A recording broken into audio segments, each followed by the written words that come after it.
If I can have members of council to please come to the council chambers.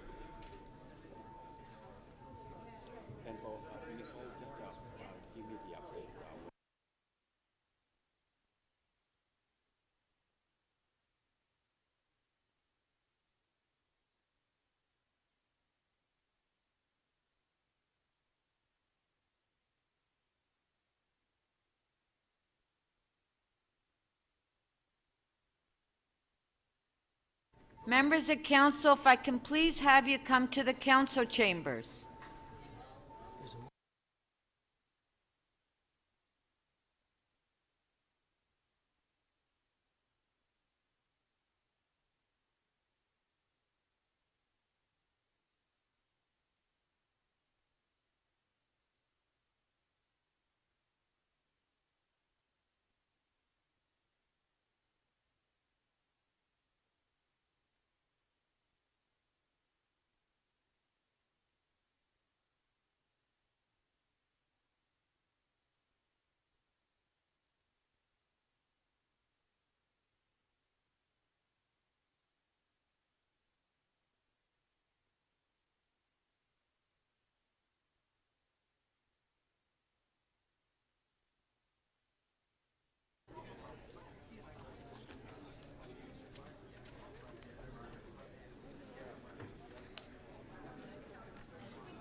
Members of council, please take your seats.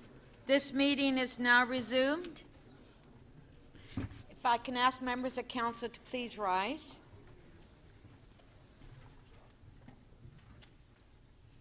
And during this time, please remember Douglas Crosby, James Raymond Cowling, Vernon Vern Harper, and George Arthur Neal.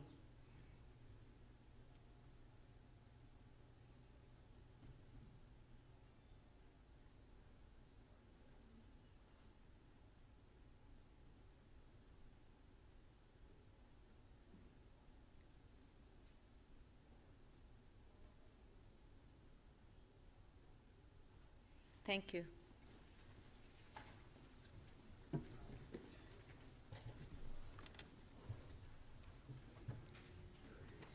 Councillor McMahon.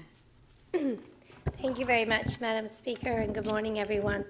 And I just wanted to bring your attention to the condolence motions and for everyone, but especially one person in particular whose name is Douglas Crosby. And Douglas was the cyclist who died on our streets last week. He was a dad. He was a son. He was a neighbor on this cute little street in my ward called Walter. That's almost like a laneway. He was a husband. He was a film producer. And from my understanding, I didn't know him. My kids knew his kids. That's how I came to find out about him, but from my understanding, he was the gentlest soul. And I'm just really sick about the fatalities and the injuries on our streets. And I think that we need a radical shift, and it's a shift in our behavior. We all need to slow down, and we are all guilty of that. And, you know, even people, you know, with slow down signs on their lawns are darting around other neighborhoods. So we just need a radical shift in our thinking and our behavior to slow down and be mindful of everyone on the road, to respect each other, because it doesn't matter what mode of transportation you are taking. You are a person. You are a person who drives. You are a person who bikes. You are a person who takes transit, and you are a person who walks. At the end of the day and the beginning of the day, you are a person. So we have to get away from this mindset that the roads are for a certain type of user. They're for everyone, and they should be for everyone. But the biggest thing I think we need to get our heads around and do a radical shift and get proactive about is road design. And there are many examples all across the world on safer streets. You know, we do bike lanes, that's great, but the paint and the flexi posts aren't cutting it. We need properly physically separated lanes, and we need proper intersections.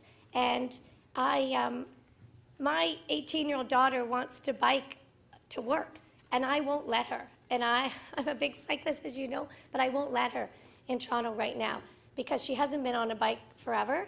She's going to Vancouver in the fall to school, and I want her to learn how to bike safely on the roads in Vancouver because they're a hell of a lot more safe than ours. And I know they don't have the volume of traffic that we do, but they have proper physically separated lanes and a connected network, which is what we're aiming towards. So I just would encourage us all to work towards better design for safe streets and a more respectful collaboration on the roads, and just trying to keep everyone safe. Rest in peace, Douglas. Thank you. Members, we have two presentations this morning. I would like to call upon Mayor Tory to come forward for the presentation. Well,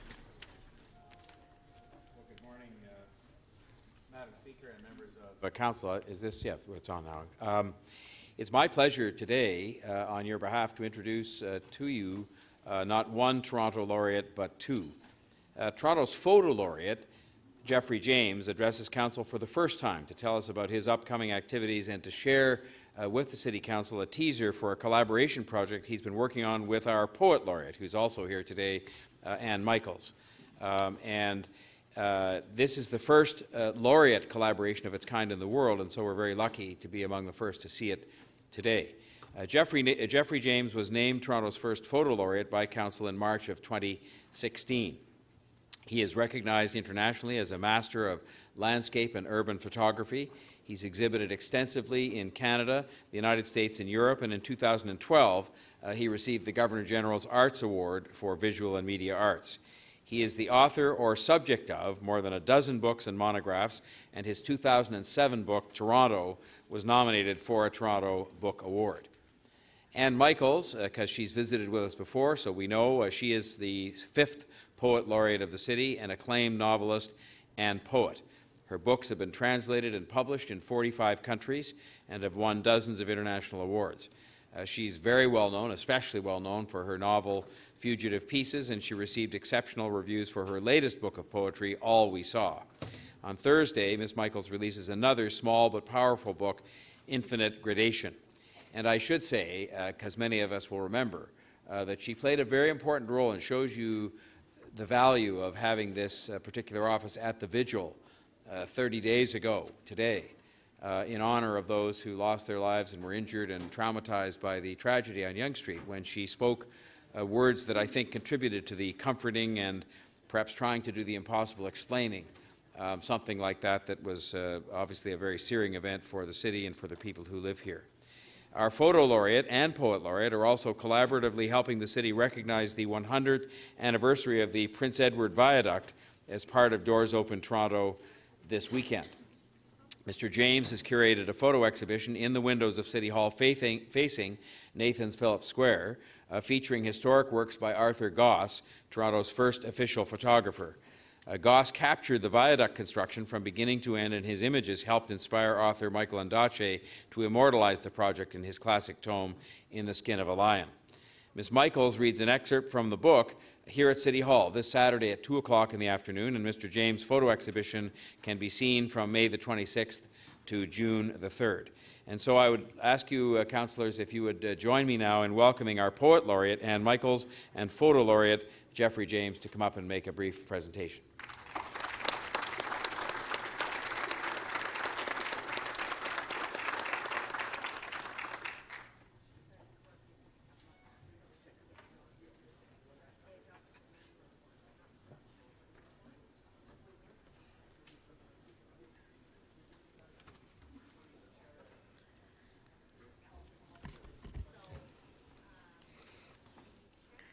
Mayor Tory, members of council, it is an honor to be here today. Thank you again for supporting the role of Poet Laureate. Thank you to Pat Tobin, Sally Hand, and Christopher Jones for their continuing support of the Poet Laureate role throughout this very busy and very productive year. A month ago, I was scheduled to take up the Mayor's Challenge and inaugurate National Poetry Month. Today, I'm here to belatedly take up that challenge. And it is exactly 1 month ago today, as the Mayor said, on April 23rd, that the tragedy at Yonge and Finch occurred. There are no words for horror, shocked silence only.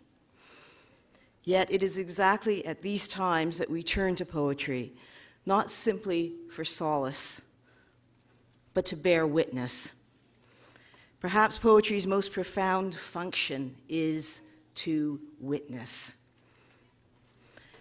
I wrote a poem which I read at the vigil following the attack, a vigil that was a single powerful city-wide prayer, an outflowing of utter compassion. It was a moment that revealed the soul of this city, and as Poet Laureate, I'm allowed to use that word, soul. It was an astonishing example and proof of the force and capacity we have for empathy. And that is what I saw that night, and that is what I witnessed, and that is what we must learn from. Because it is exactly a month to the day, it seems appropriate to read a portion of that poem now. And in this poem is also my wish for you here today and for this city. May we always let love answer. What we give cannot be taken from us. All night it grows, the wall of flowers, prayers, solace, spontaneous, immediate, 1,000 names, 10,000, a ribbon of whiteboard with its prayers, a blockade against the dark, glowing under the moon and stars that remain in the sky when day comes, offering their proof, the lost will not be lost. We hold them close. We will form a circle of millions around them, our dead, our wounded, our witnesses, our families. We will not surrender those we love. We will not surrender how we love. We will starve the dark, give it nothing. Our love reaches every corner of the city. We know hope is not a luxury. Feel how you are needed. In darkness, love cries out. Let love answer. I would now like to introduce our great photo laureate, Jeffrey James. Our city is the first and only in Canada to have both a poet and photo laureate. And Jeffrey and I are collaborating on a book-length project, which he will tell you more about, and which will be a joint legacy and mark our city's unique valuing of the arts. Jeffrey. Thank you, Anne, Mr. Mayor, councillors. I'm still actually trying to process the fact that I'm laureate. It came out of this 2 years later, but it came completely out of the blue. And it's something that I've been trying to define. As a photographer, I use my medium. It's really a way of understanding the world. And having this platform of an official position, it's opened all kinds of doors and horizons for me. For one, as the mayor mentioned, I've been able to satisfy my curiosity about Arthur Goss. I think a slightly mysterious man who he worked for 30 years as the city photographer. We know very little about him, but he wanted to be an artist. He was meticulous, and he left a body of work that falls into well, there are two categories for me of photographs. One goes into a file that says best before date. This is all our iPhone pictures. And then there's another file that says save for later. And the thing about Goss is, what he did is now so remarkable. And I hope you'll have a chance to look at the photographs that I've chosen at City Hall of the viaduct. He took 3,000 of them. And they were done, you know, in order to commemorate and memorialize a great civic achievement and a piece of civil engineering. But what we also learn from them, if you look closely, we've blown them up and cleaned them up a little because they were aging. You'll see an extraordinary set of conditions of labor, largely immigrant, of the people who built that bridge. Michael Ondaatje had his Finn and his Flying Nun in his famous novel. But in these pictures, you see men in soft hats and boots and a shirt up on cement chutes and hanging to structures. I don't know how many died. I don't think they kept count in those days. So in a way, these pictures are a homage to a civil engineering, but also to the people who built it. As for our book, it's a huge pleasure for me to be able to renew my friendship with Anne, who I've known for some while. And it started spontaneously, and I think I can only describe the process, which is simple, is that I take a photograph, send it to her, and then she writes not about the photograph, but she creates a kind of mythic world. She creates a fictional world from the image. She peoples it and creates an imaginative world, and I hope that by the end of it, we will have a book that mythologizes a city that is very slow to reveal itself, I've always found.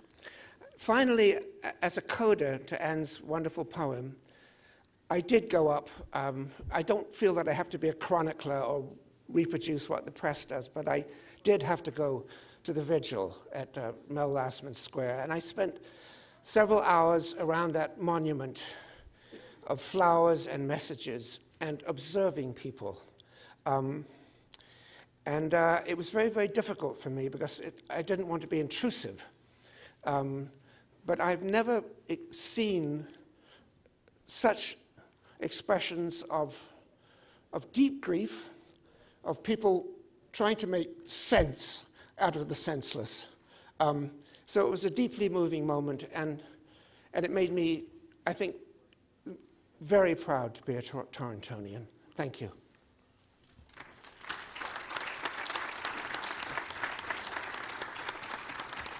Well, may I thank both of you. And I think a few moments taken like this proves why these posts are important to the city, to the soul of a city, if I may use that. And I think especially at the time of the vigil, I was unaware that you were there, but I think that for you to be there to chronicle some of what we've talked about, and you'd have trouble describing it to people years later without photographs, for example. But I'm sure you've captured it, and I know your poem that night, as we heard it again today, part of it was very helpful, I think, to that healing exercise that, or the beginning of a healing process that we went through. And I just say on behalf of my colleagues, I'm sure that I hope you'll both continue, both separately and together, with your thought-provoking work. And this book, there's a marvelous picture. I just had a chance to flip through it. I don't know who else, but there's a marvelous picture of Queen Street East here, and it shows you what can be done with a photograph in terms of all kinds of things that come out of it in terms of about the city and about that part of the city and the people who are in the photo and the time of year it is. I'm speculating because it looks like one of those times of years that are sort of gray and dismal in a certain way, but these are the kinds of things that our two laureates are producing here, and I just thank them for being here today with us. And I think we're going to take a picture of here just for just Oh, good.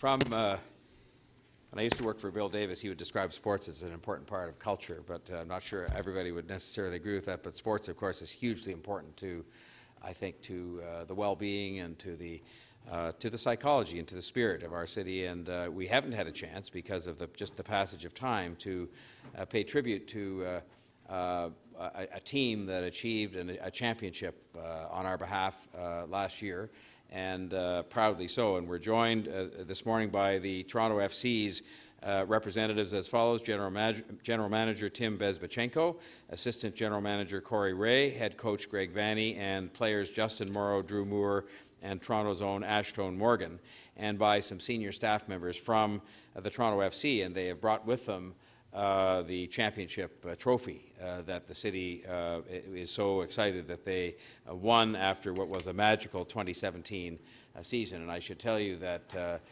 once they've had a chance to come up here and say a few words, once Tim has, we'll invite all of you who want to come up and have a picture taken with the trophy to come up and do that as well. But, you know, it's interesting to watch the evolution of that team.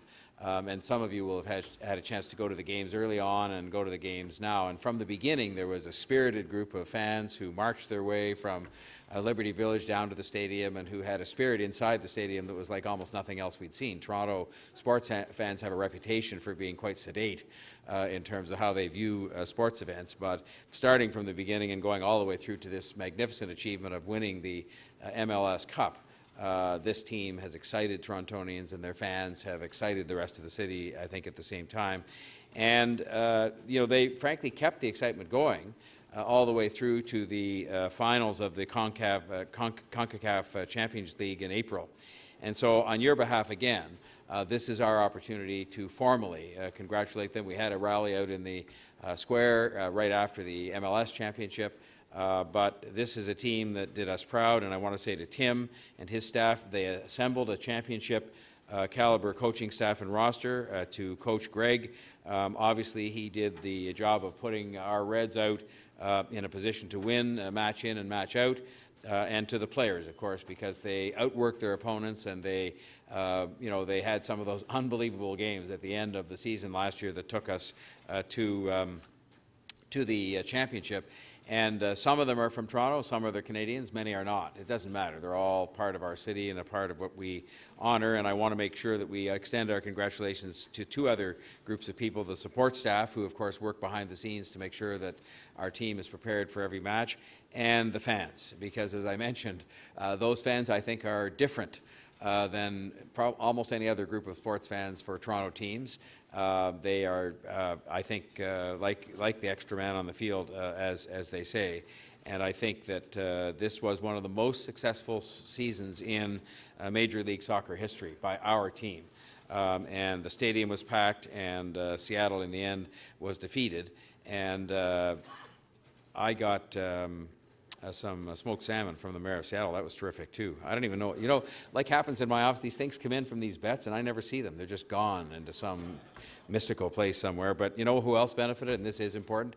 The Toronto Daily Bread Food Bank benefited from that friendly wager that we had with the mayor of Seattle when we defeated them in the championship. So again, I want to just say to you, congratulations, and I want to thank you for coming here to be with us today to have this kind of slightly more formal celebration. I know that you're battling hard, and it's sometimes tough after a season like that to come back and do it again, but it's still early on, and we know you're going to be able to do it again because you've got the right spirit and the right talent, and you certainly have the support of a city that loves the Toronto FC and the Reds. So, Tim, if you want to come up and say a few words, you're most welcome, and then we can bring the trophy along, and we'll get the councillors up after you've had a chance to speak.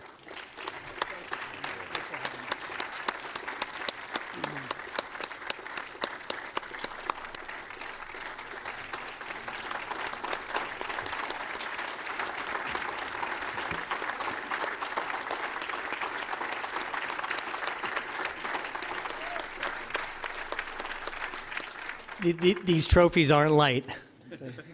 Good morning. Thank you very much to Mayor Tory and the entire City Council for recognizing our team this morning. It means so much to everyone at Toronto FC because every time our team takes the field, we strive to represent the city in the best possible way.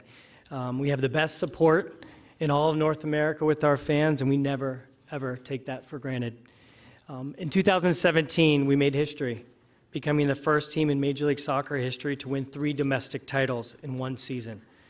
We raised all 3 trophies at BMO Field, making the accomplishments even more memorable. First, the Canadian Championship, which we won in thrilling fashion over our rivals from Montreal. Next was the Supporters' Shield, which is awarded to the team that finishes the MLS regular season with the most points. We did that, by the way, in record-setting fashion, becoming the first team in league history to reach 69 points in a single season. Finally, we won MLS Cup, beating the Seattle Sounders 2-0 and becoming the first Canadian team to ever win the title. We left little doubt that the 2017 team was the best in the 22-year history of Major League Soccer. And this was all before the historic run in CONCACAF Champions League earlier this year. But we're not done. Speaking on behalf of Larry Tannenbaum and the MLSE Board of Directors, President Bill Manning and our head coach Greg Vanney, Drew, Justin, and Ash, and the rest of our players and staff, our goal as a club is to compete for trophies every season. That's what the City of Toronto deserves. That's the legacy we are looking to build. The 2017 team set the bar high for sure, but that's the level to which we continue to aspire. Our motto at TFC is all for one, and we take that seriously. We want to be an inclusive soccer club that makes all Torontonians proud. Thanks for having us.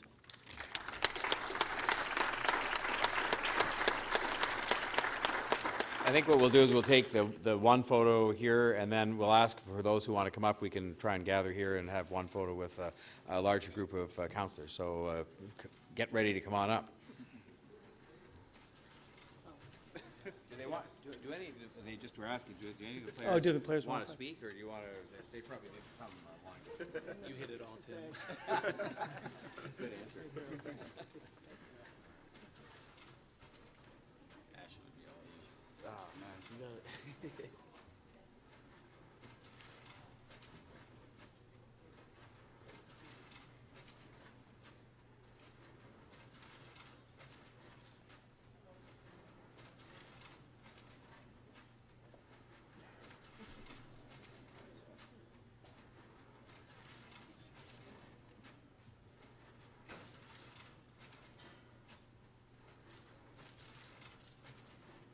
Okay, come on up, anybody who'd like to come up and have a picture.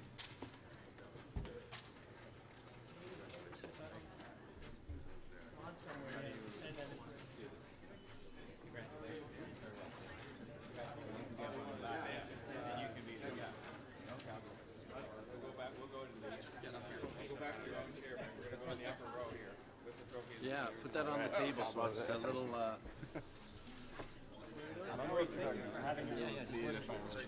Oh, I think it'll be okay. Congratulations.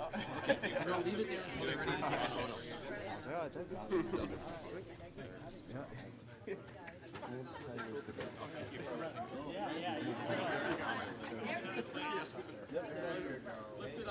Gosh, how are we all going to squeeze in here? Oh, Francis.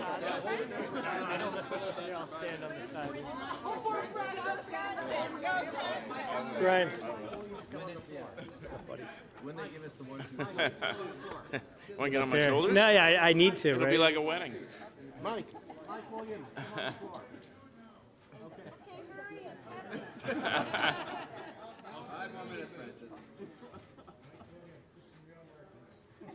Oh, ouch, ouch.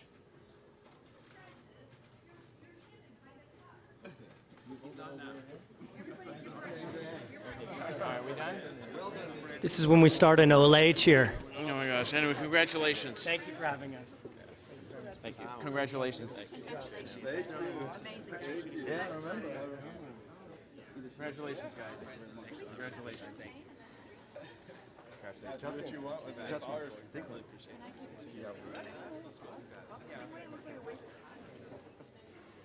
Paco.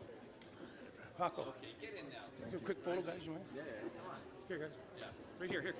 Justin, come on. Come on, guys. One sec. Hey, look. Listen, it's the Bill Manning over in Italy. Okay. Justin. Perfect. All right, one more. Here, look, come on in. Come on in. I guess it's the Billy. There we go. So Justin, come with us. We're going to. All right, guys. we're going upstairs. With the man. Here. For a second. Thanks. You, Go ahead. I'll take one after. you can help hold it. All right. One more, Justin. Quick. Ask him. One more. Mark's fine. Wait. That other way. Here, 1, 2, 3. There we go. There you go. All right, let these guys get back to work. Thanks, guys. Congratulations. Thanks, man. Send me a copy, Mr. Grimes, Mark, there was another shot there on your phone.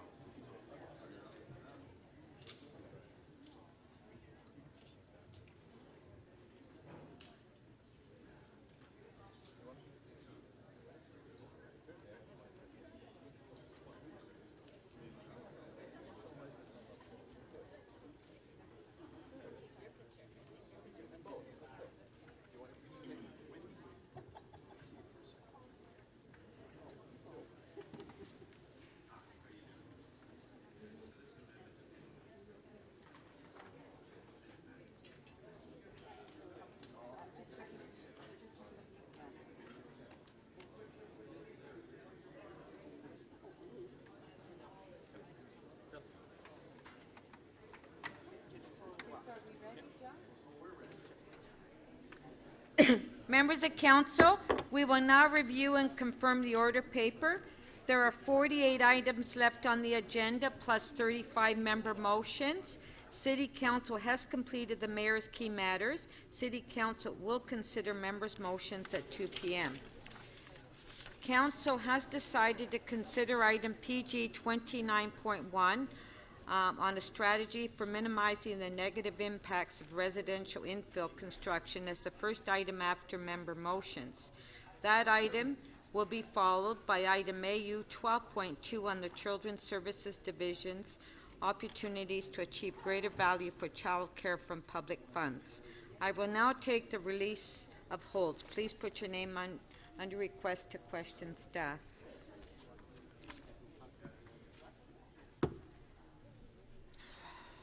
Councillor de Beermaker.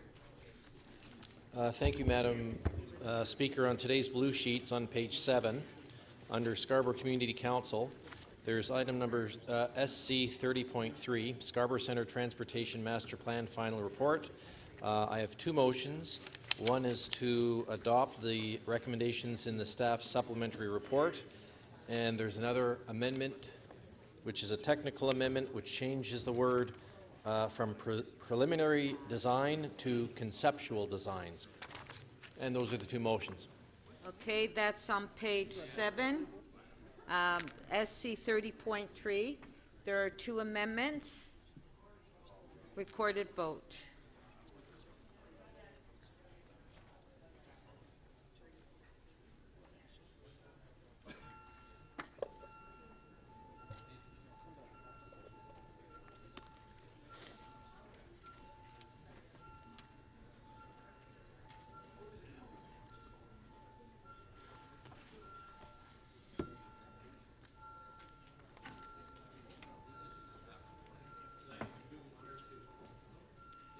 Councillor Layton, please.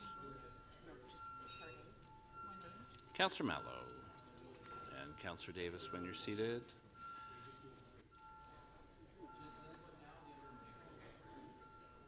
Councillor Crawford, please.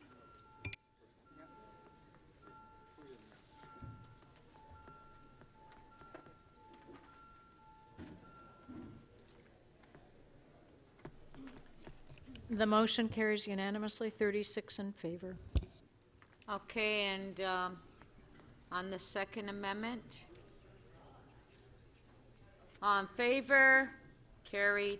Item is amended. All recorded vote.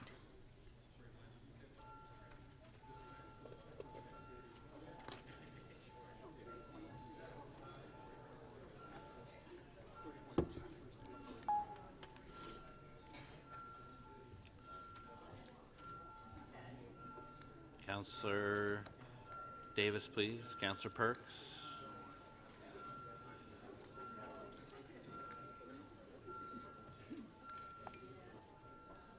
Councillor Mamalidi, please. Councillor Mahavik, please. Councillor Robinson, please.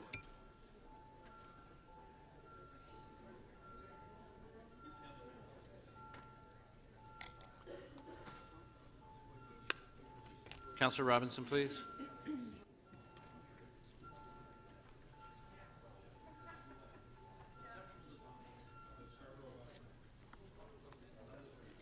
The item is amended, carries unanimously, 36 in favor. Councillor Ford.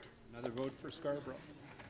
Thank you. Good morning, Madam Speaker. Page number 4, civic appointments 21.1, appointment of a public member to Toronto Public Library Board. It's not being held by anyone. Just release it. Yeah, just release it. Okay. Page 4, CA 21.1. On favor? I've asked for a recorded vote. Are you going to ask for all of them, Councillor Pregadet? I'm not sure. I'll decide. Are you on the library board? I'm on the... You're on the microphone.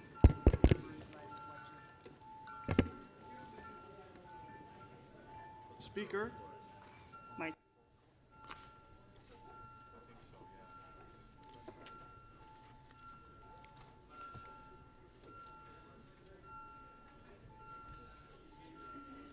Councillor Wong-Tam, please. Councillor Shiner. Councillor Mamalidi, please. Councillor DiCiano, please.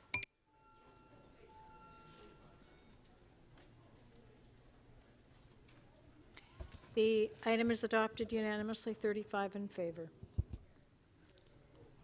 Councillor Cressy. Thank you, Speaker. An item from yesterday I have to reopen to move the supplementary staff report.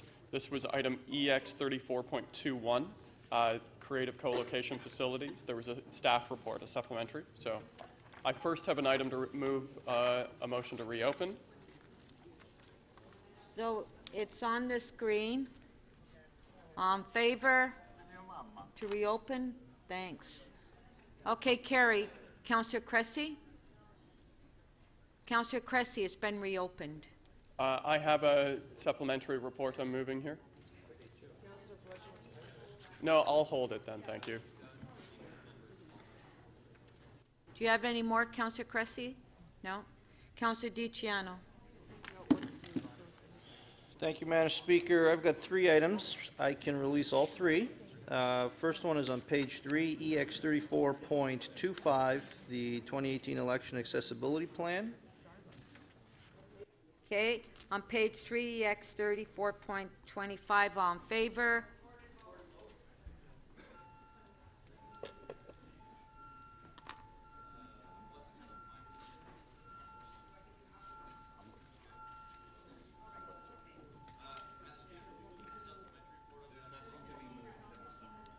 There's nothing to be moved on the supplementary. Councillor DiGiorgio, please. Councillor Wong-Tam.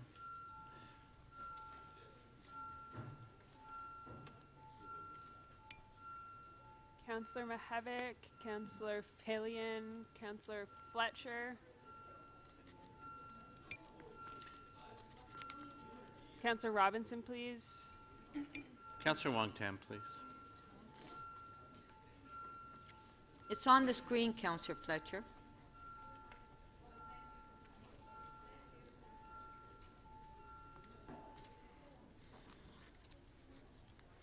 The item is adopted unanimously, 37 in favor. Councillor DiCiano?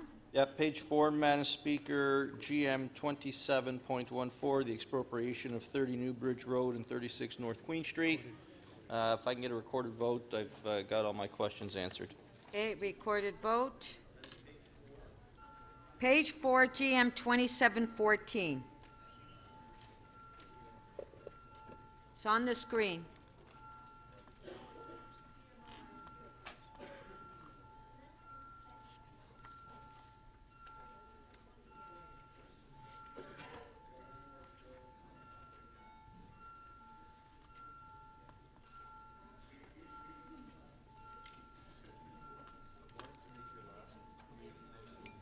Councillor Cressy, please. Councillor Mahavik. Councillor Palian, please. Councillor Shiner, please, and Councillor Pasternak. Councillor Filion and Councillor Robinson, please.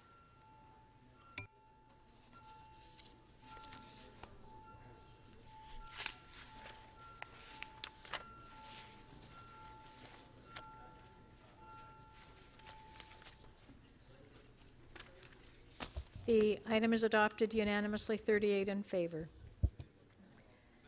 Councillor DiCiano. Thanks, Madam Speaker. And my final item to release, page 5, top of the page, LS 25.3, is the review of the Municipal Code, Chapter 447, fences.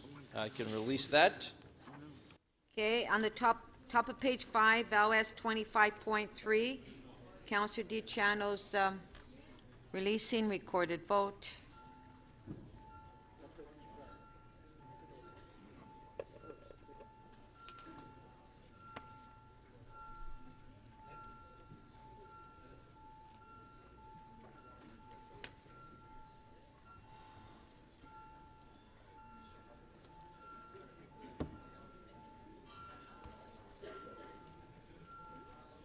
Councillor Mallow, please. Councillor Holland, when you're seated, please. Thank you.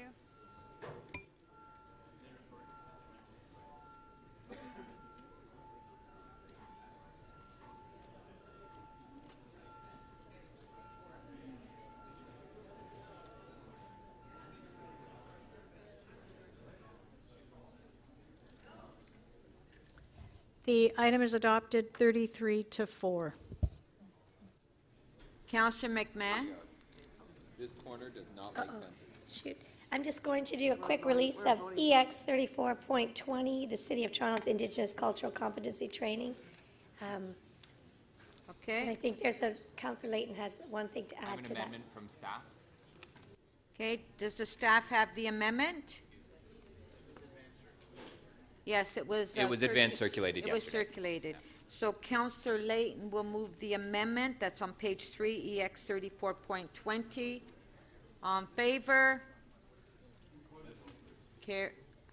On the amendment? Recorded vote. On the amendment, yes.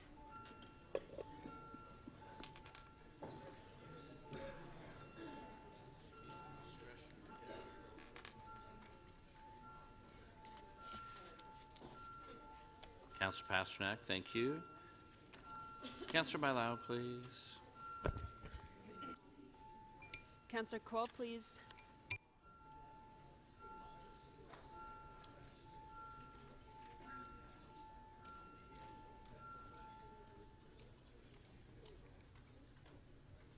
The amendment is adopted unanimously, 37 in favor. Item is amended. On favor, carried.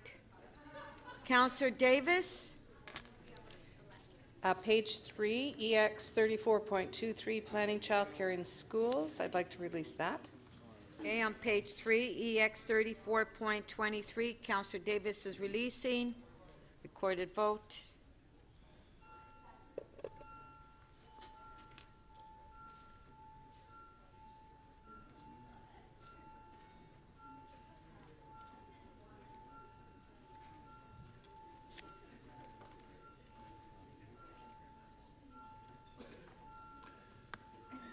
Councillor Layton, please, and Councillor Davis.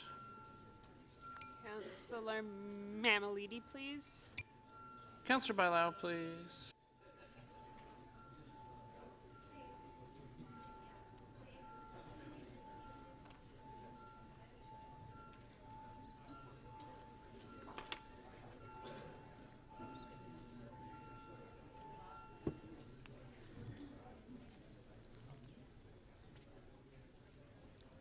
The item is adopted unanimously, 37 in favor. Councillor Davis. Thank you. I would really like to release the audit report, AU 12.2. I don't need a presentation from the Auditor General, and So that's great. So we'll release it. I'm happy to release it. Okay. Page 3, AU 12.2, Councillor Davis. Pardon?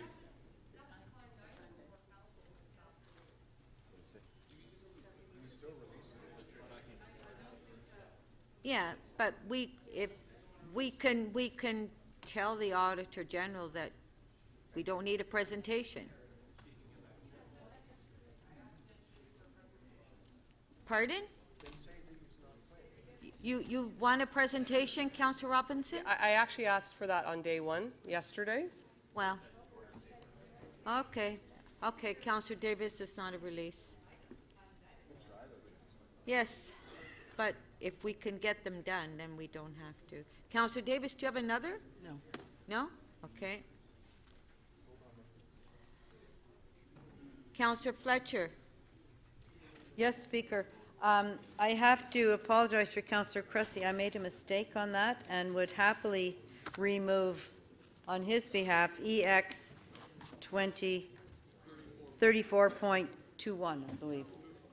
And there's amendment there. So if we could do that, it doesn't apply to the property. It's already been moved, so we'll vote on it? Yes, please. Okay. Thank you. On favor? It's a staff amendment. Right there. Yeah. It's the one he was trying to move. It's the one that we reopened.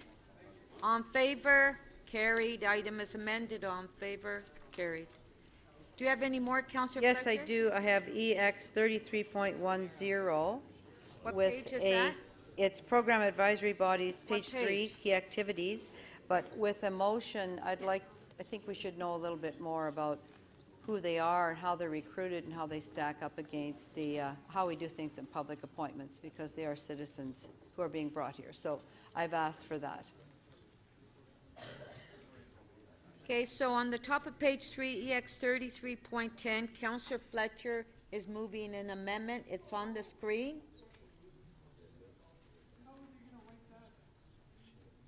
I guess it's not quick. Guess it's not quick. That's fine. What you're saying, I guess it's not quick. Okay. Councillor Holliday, you would like to hold it?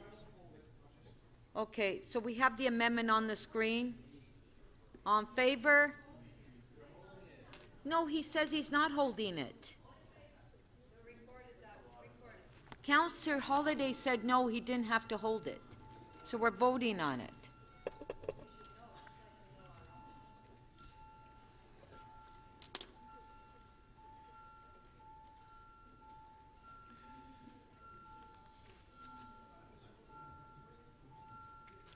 Councillor Wong-Tam, please. Councillor Pasternak.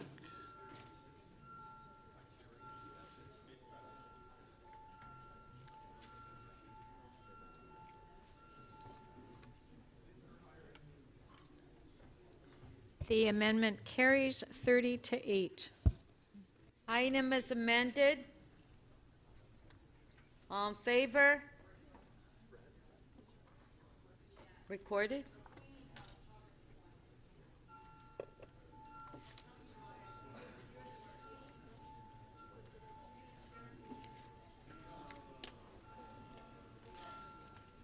Councillor DiGiorgio, please. Councillor Wong-Tam, Councillor Layton, Councillor Davis.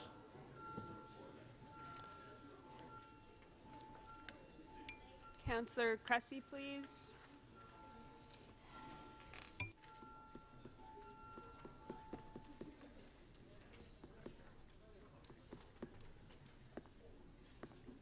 The item is amended, carries 36-2.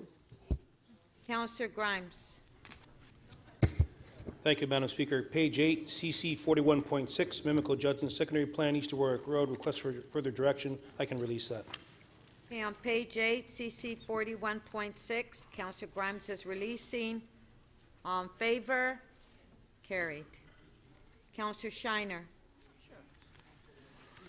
Madam Speaker, on page 5, PG 29.2, Bill 139, amendments to the Planning Act, Province's Land Use Planning Appeal System implementation, I can release that. On page 5, PG 29.2, Councillor Shiner is releasing. On favor? Carried. Madam Speaker? Yes? Just on a point of privilege, and I know how hard you work at trying to manage all of us, which isn't easy, but when there's a conversation on one side and something else and you call for the vote, and sometimes the clerk hasn't even got the motion up on the screen, it's a little bit difficult for some of us to follow it. so, because we don't have your microphone and hear everything you say. So if you just help us understand and make sure that we see the motions and have a chance to understand what we're voting on, I'd appreciate that. Sorry, and no disrespect to my colleague, Councillor Fletcher, but I don't know what she's saying. And it's not, I appreciate that, but that's exactly the point, is we can't all hear it around the chamber, and we just want to be aware of the items that we're voting on so we can vote appropriately. And I know how difficult it is for you up there with everybody yelling out sometimes. When there's a release of an item, the item is just being released. Unless there's an amendment, then the amendment goes on the screen. Correct, but some of the amendments weren't up there in time. So your item was just a release? Yes, and I'm not talking That's about right. mine. I didn't want to interrupt you. Some of the previous ones, if there were amendments, it was difficult for us to see the motion up on the screen, and then someone said recorded vote, and someone said they didn't, so it was a little bit confusing, and I know it's difficult for you in that role. If you can just make sure we have a chance to see the motions and know what we're voting on, I would appreciate that. Councillor Robinson. Councillor Robinson? Yes, Madam Speaker. I just wanted to actually release PW 29.1 Metrolinx projects and shift that to Councillor Perks. I'm sorry, Councillor Robinson, can you tell me what page that was, Oh, please? sorry, my apologies. It's top of page 6. PW 29.1? Yes. Correct. Okay, so Councillor Perks then will be in Councillor Perks' name? Correct, yes. Thank you. Thank you. Councillor Karagianis? Madam Speaker, I'm not sure if we're on page 8, but I'd like to release at the bottom of page 8, CC 41.12, result of interest arbitration with QP Local 79, long-term care, homes and services part-time unit. Okay, on page 8, it's on the screen. CC 41.12 is being released. It's on the screen. Recorded vote.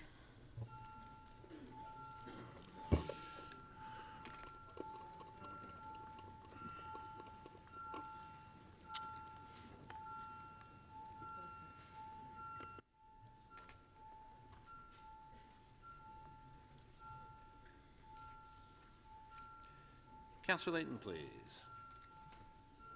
Councillor Matlow.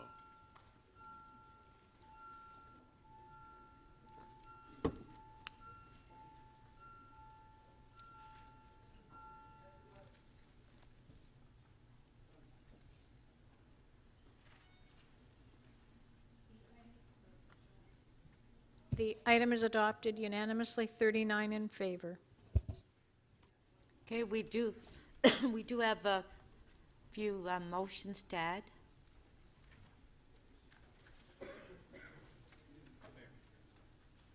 Councillor de Bearmaker? Sorry. Thank you, Madam Speaker. I would like to introduce a notice without motion regarding repairs at 705 Progress Avenue, Unit 63, to ensure AODA compliance, fire and building code regulations, and additional interior work. It's urgent because we're hoping to move the Autistic Center in for July, and the repairs need to be finished before July. Again? On favor? Carried. Councillor Mihevik? Yes, I have a motion to introduce on, that's it.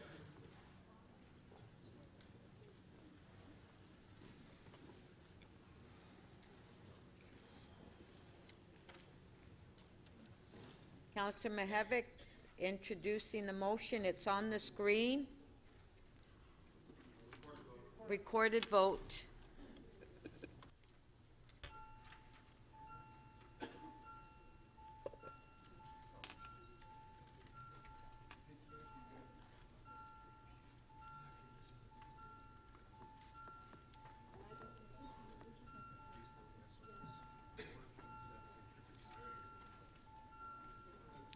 Councillor DeGiorgio, please, and Councillor Davis.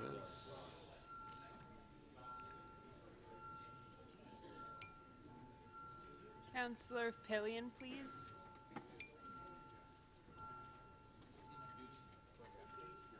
This supersedes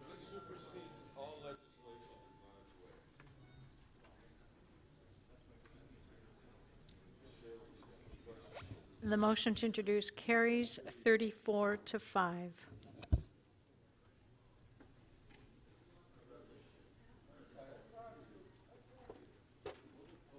That's it. All those in,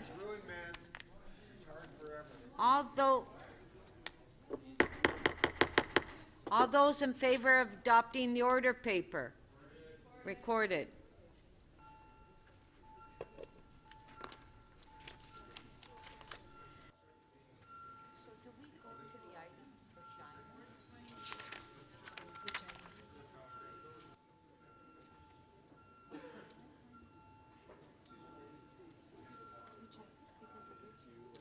Councillor Wong-Tam, please. Councillor Pasternak, Councillor Davis, please. Councillor Ainsley, please.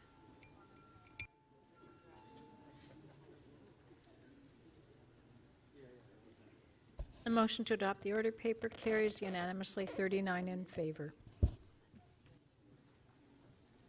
Thank you. So we'll now go to the start on page 3 on the agenda. EY 2955 is a confidential report, so we'll have to move a motion when we're going to go in camera. I'll ask the clerk to review the items that have been held down that have confidential reports and ask individually if they need to go in camera. I know Councillor Mamlidi wants to go in camera on his item, and then we'll move a motion to go in camera later today. Okay? Yeah. Yes. It's a confidential report. So, page 3, top of the page, EX 34.11, report on outstanding. Okay, if I can please have some quiet so everyone can hear me on what item we're at. Councillor Shiner, Councillor Campbell. We're on page 3, EX 34.11, report on outstanding matters related to city's accountability offices. Councillor Mamlidi, you held the item down. Do you have questions to staff? Staff offline, but they never got back to me. I've got a question just with respect to all of the accountability officers. I just want to know, do we have staff here to answer the questions? Yes. Okay. Okay, Councillor Mamlidi, go ahead.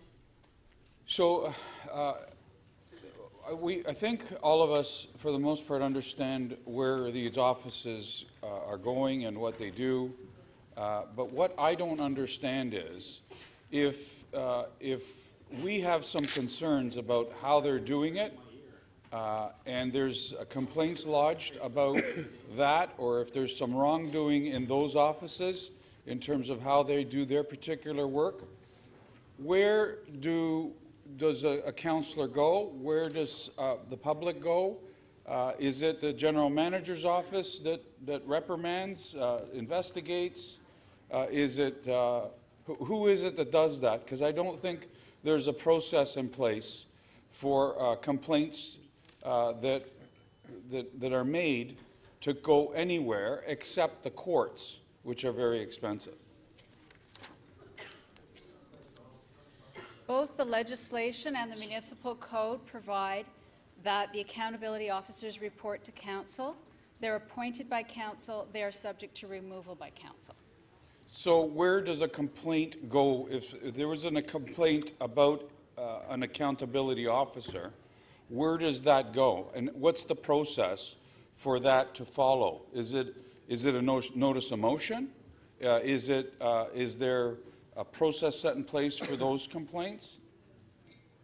There is no formal process, no. So then, in other words, if they've made a mistake, the accountability officers have made a mistake, there is no formal way for this councillor or other councillors to complain about them outside of a notice of motion. The accountability officers report to council. They are independent of council and they operate within a statutory framework. But if they're independent of council, then how is it that council can reprimand them?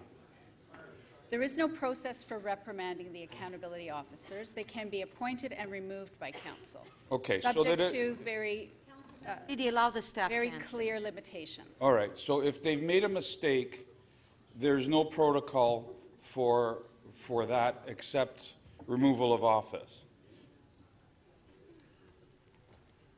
There is no precedent Okay, so for that. So And there is no formal process.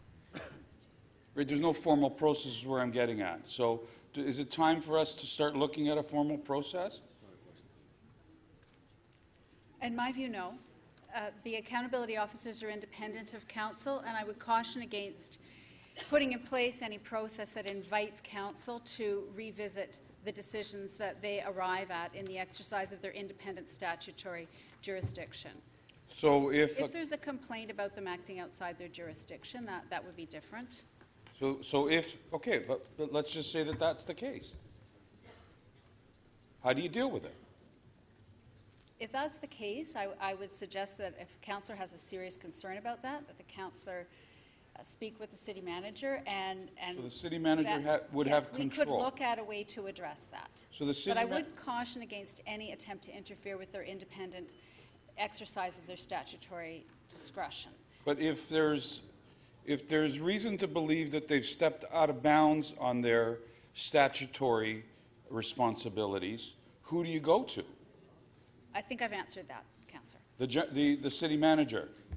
As I said, there is no formal process, there is no precedent, and in the absence of that, my recommendation would be to contact the city manager and have a discussion about the concern. So the city manager is the one that would set a process in place if there's a complaint on one of the accountability officers. So through the speaker, if there was a complaint that was brought to my attention, I would work with the legal services to see if it warranted bringing in some sort of a private investigator to look into that. But it'd have to be a legitimate complaint that isn't fettering or restricting their responsibilities under the Act. So if I, as a councillor, felt that one of the officers has stepped over their bounds in any way, the only process I have is to come to you. So through the speaker, that's one avenue. You always have the opportunity to go direct to council through a notice of motion. There is no independent process that a councillor can go to feel satisfied that someone's actually going to look at this. That was properly. your last question. I believe the city solicitor has already responded to that. Thank you. Councillor Karygiannis. Thank you, Madam Chair. Through you to staff. In all our formalities, be it federal, provincial, municipal, in all our statutes, there is a recourse for taking a decision to a higher body. Am I correct?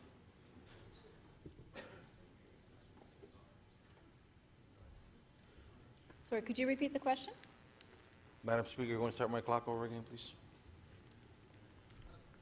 In all our jurisdictions, provincial, municipal, federal, there is a recourse if a decision is made, if somebody is not happy with the decision, that they can appeal that, be it in the body, be it in the court system, be it in the private sector. Am I correct in that?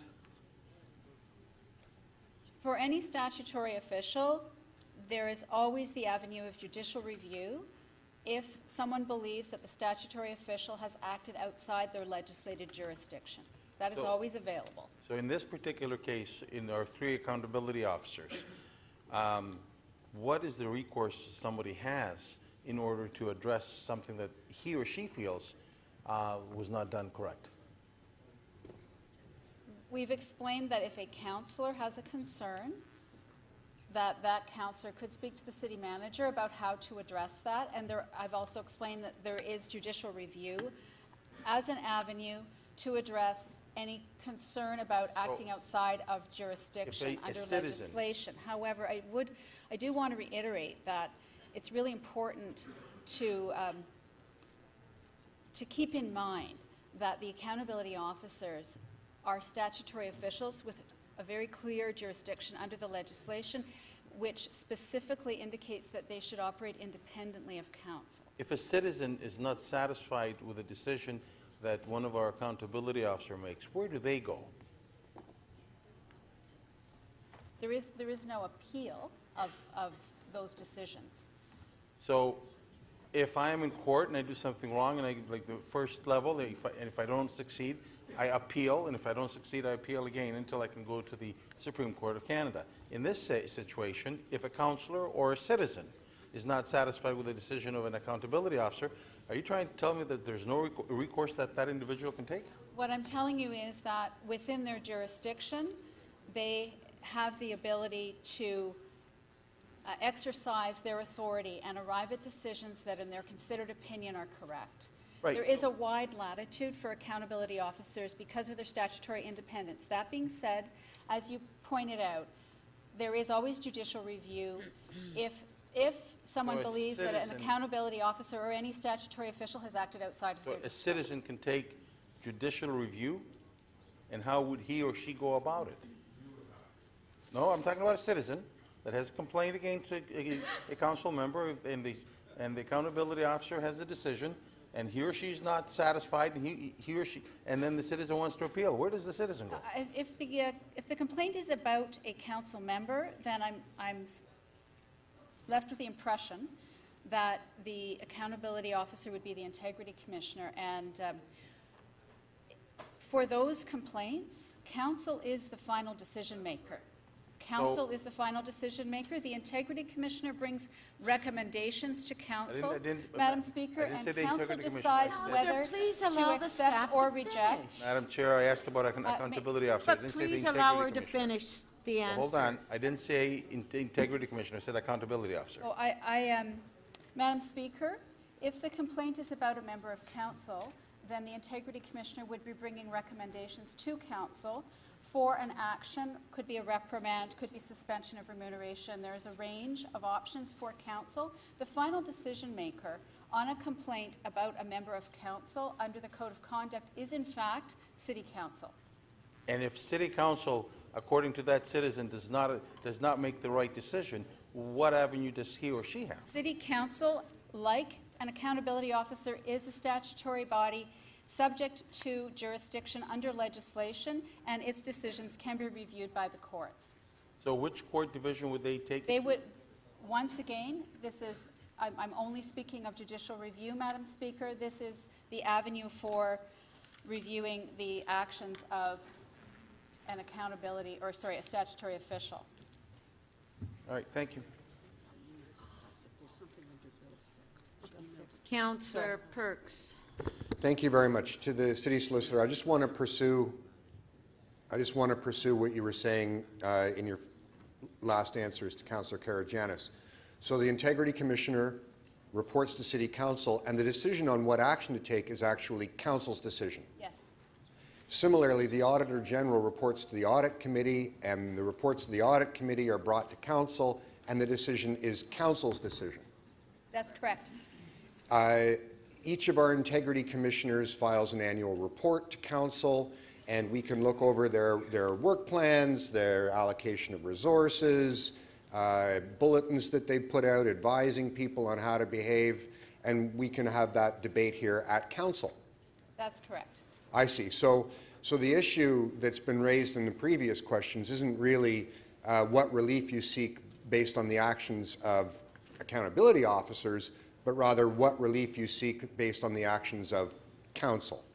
Madam Speaker, that is how it does appear, yes. And Thank you. I should add also, there is an avenue, there is some oversight by the provincial ombudsman.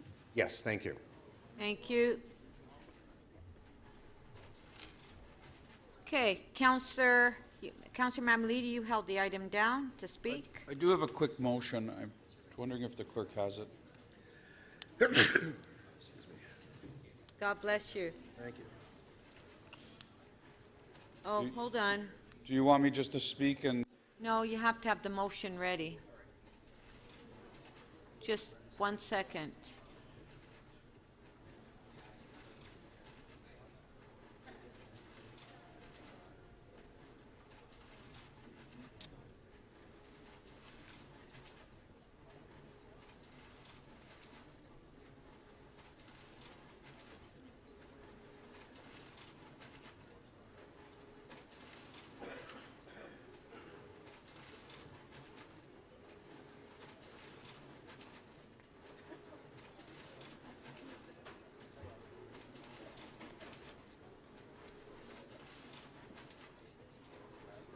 Okay, Councillor Mamalidi, they're ready.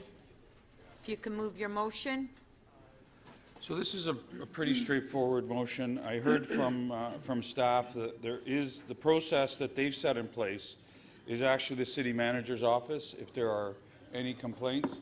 I'd just like to see that in writing, a formal approach to what we should be doing if we feel that accountability officers have stepped outside of their boundary, and for somebody to take a look at that outside the chamber, because I think personally that the politics in this chamber don't make it a healthy atmosphere, especially lately around how people feel about each other, and you get lost with respect to what might be really happening in and around those offices if something has been done outside of their boundaries.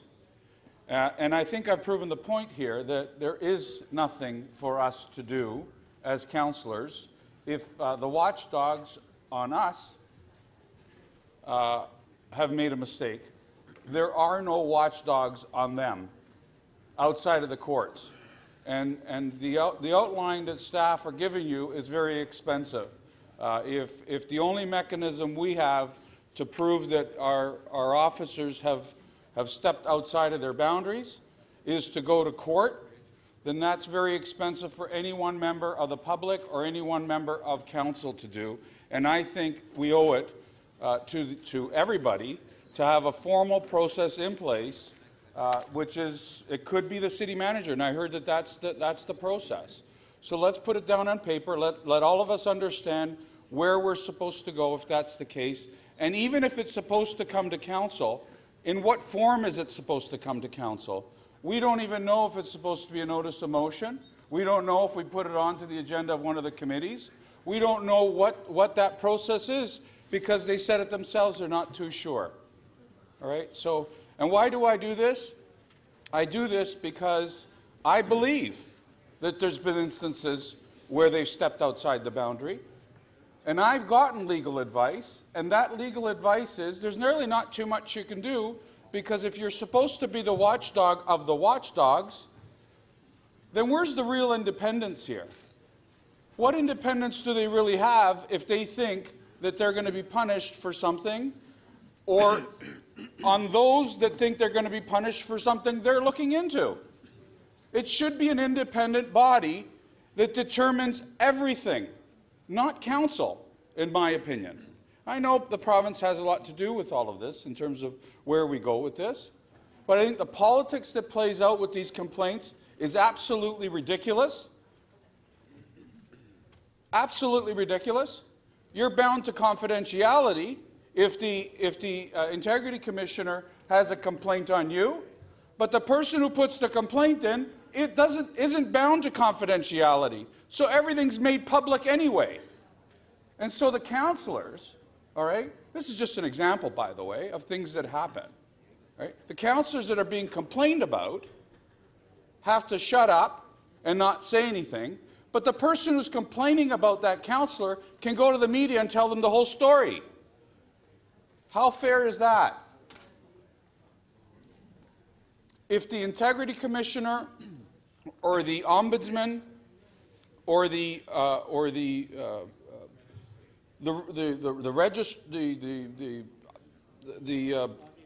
Lobby Registry or the Auditor General, if they choose to go outside their boundary, there is no formal process for you to complain about unless you want to spend $100,000 in court as a councillor or as a member of public. Do you think that's fair, folks? Maybe some of you do, because you haven't been in any of those situations, perhaps, to take a look at it. But maybe one day you might. Wouldn't you want to know that there's an avenue for you to understand on where to go if somebody's been treating you inappropriately, or someone from the public inappropriately, or have decided on their own that legislation really doesn't matter and they could do whatever they want? So I don't know what might happen. I am going to follow up with the city manager because I'd like to know what that process is, and I hope it's going to be a fair process that's put in place and not one of just arbitrarily saying, well, the provincial legislation says this and that's it, we're just going to trust it and we're going to go with it, and these officers are what they do is just cut and dry. Thank you, Councillor Mamalidi. Oh, Councillor Karygiannis, you have a question? 3 minutes. Clarification of the motion. Back up again, please. Thank you. So what you're looking for here, Councillor, is to have some clarity as to what happens if, in the event that one of our accountability officers does make a mistake. Are you looking for direction? Yeah. What happened here was there was Councillor Perks, he reversed it. He made it sound like it's all about them reporting to council and that's it, and we're supposed to just accept it, because that's the process. That's not what I'm talking about here. I understand the process of the complaints. I understand their obligations. I understand all of it. What I'm trying to do here is say to you, if they've made a mistake... Give me 30 seconds to clarify my question. My question is simple. Should an accountability officer make a decision, and that decision is wrong, and it comes on this floor, you're looking for a means that we address that mistake? If there is a reason to believe that the accountability officers have stepped outside of their boundaries in doing the job that they're doing, there needs to be a process of a complaint. And there isn't right now. There's nothing except the courts.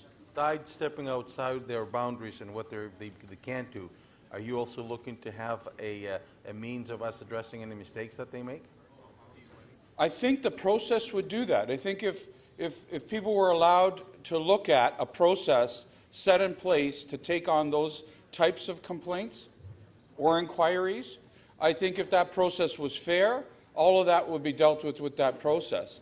I'm not convinced that a notice of motion will do that, right? So I think there needs to be an add-on to a process with respect to all of this. So you're looking for a means of a formal complaint or a follow-up to a decision that an accountability makes that, in somebody's view, is not correct?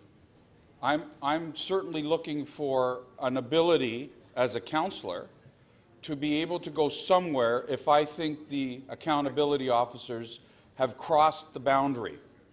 And right now there isn't, except coming to all of you. And as much as I love all of you, I don't believe the politics would play well out in that scenario. Besides going outside those boundaries, are you also looking into a means? Councillor, it's clarification of his motion. You're going in all sorts of directions here. Clarification of the motion. Madam Speaker, I think the motion is too vague. That's why I'm asking those questions. Well, it's not vague. If you disagree with me, you can always tell me that I'm out of order. You're out of order. If not, I challenge the chair. I challenge the chair. Oh, no. It's okay. Finish. Challenge the chair on what? On what? Yeah. Not. Okay, let's... Let him finish his question. He did ask the question, Councillor Mamalidi. Okay, Councillor Karygiannis, ask your last question. Your time is up. I'm glad that you agree that you were out of order. So, Councillor Mamalidi, my question is... Councillor, you're very rude. Really? No. But, Councillor Karygiannis? Thank you, Madam Chair. No, I'm waiting for an apology. On what? That you wanted to... You told me that I was wrong and then you allowed me to ask my question? Councillor, I was not wrong, Councillor. And I challenged the chair and you didn't take the challenge to the floor. So which means if you didn't take the challenge to the floor, then that you accepted that you made a mistake. Okay, challenge the floor. Challenge me. Go ahead, challenge me. Recorded vote. The councillor is challenging me. I don't know what for, but he's challenging me. On the basis that you ruled his Yeah. question out of order. I ruled this question out of order. Yeah, but it's more of a thing the other way.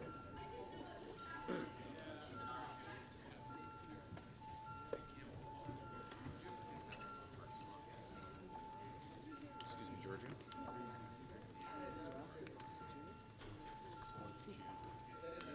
What are we voting on? Upholding the chair. Who's challenging? Jimmy. Oh, uphold the chair, right? Well, I guess I'm so. Councillor McMahon, please.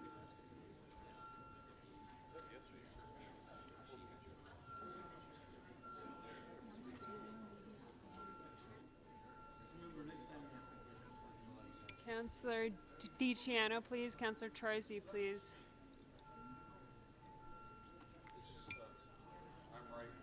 Councillor Troisi, please. Councillor Matlow, when you're seated.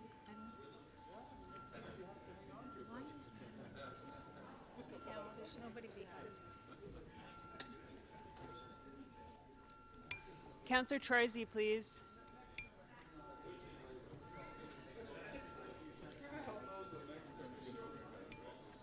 Councillor Fletcher, when you're seated, please. Thank you.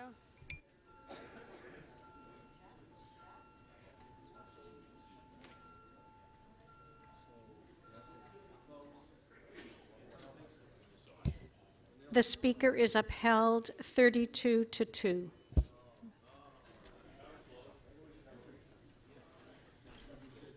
Before we continue, I just want to welcome the master students working on city projects through the city's summer policy internship program. Welcome.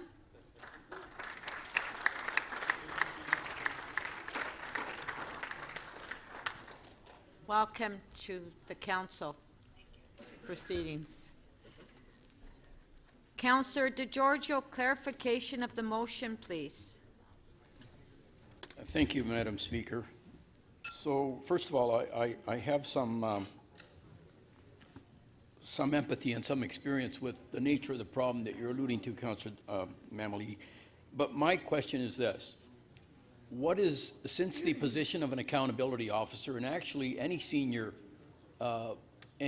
staff position that is authorized by legislation, if they make a mistake and you have a legal opinion that indicates that they may have made a mistake in satisfying their statutory requirements, what's to prevent you from bringing that legal opinion here for council to adjudicate? As I think was, in other words, if you have, a legal opinion that establishes your position. So let's just assume that that is the case, and there is a legal opinion saying there's a problem here. There's no process set in place for that to happen, except a notice of motion. Today we learned something different. When I asked staff earlier what the process was, they said, I don't know. We don't know. And we just heard as well that there's no precedent, there's no protocol, right? And so the only protocol they can give is the city manager's office for that kind of scenario, right? This motion just talks to that. If that's the process and that's the protocol that staff are feeling necessary for those questions to be answered, then put it in writing and let us know what that protocol is, so we understand it. So my second question is, can you accept as a friendly amendment not only accountability officers, but any senior staff position that is authorized by legislation? No, because that's the personal problems I've had. So people are acting outside their jurisdiction, then there has to be a mechanism. Councillor DeGiorgio, you're getting a little bit out of the scope of beyond your comprehension. Yes. I'm sorry. Okay, Councillor DeGiorgio, you can put your name down to speak if you like.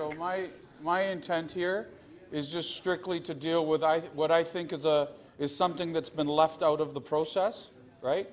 And I'm hoping that we can address that, right? For an avenue, for instance, for you or someone in the public to be able to address it in a formal process, because right now there's no formal process to deal with this part of the scenario. Thank you, Councillor Mamalidi. Councillor McMahon, clarification of the motion, please. Did you know that our accountability officers are here to ensure accountability at City Hall with staff, with councillors, and with us as a whole? That's why they're here. So I'm talking about those accountability officers, if they decide on their own to step out of their legislative requirements, there's no process for us to find out whether they did or not, except spending $100,000 to $150,000 in the courts. I think that if staff, and you heard them, staff said the city manager would be the process for this sort of scenario. All I want in this motion is to formalize that particular approach. That's it. Did you know that there's a way not to have a report from the accountability officers about you at council, and that is to respect the rules I'm not talking of the about. city? I'm not talking about, Madam Chair, I'm having a hard time. You can have members of council to try to keep it down. Councillor Davis? See what happened here with Councillor Councillor Shiner, Perks is Al-Jamari, I think he confused you. with Bearmaker, Cressy. That's not what I'm talking about. I'm talking about the reports that come forward. I'm not talking about those.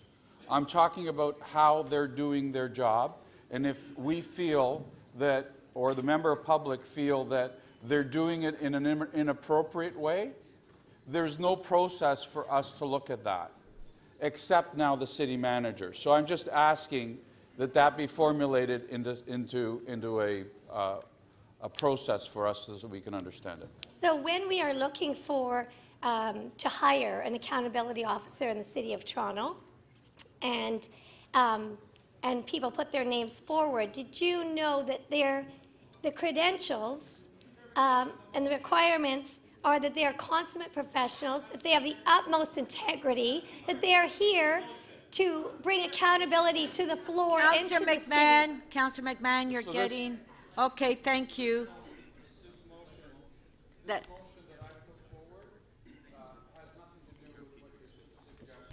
Thank you, Councillor. I think that everybody should hold their integrity if they hold those positions, but at the same time, mistakes are made at times, and when those mistakes are made... Councillor Mamalidi? Okay, no, your time's up. Your time's up. Thank you. Councillor Matlow to speak.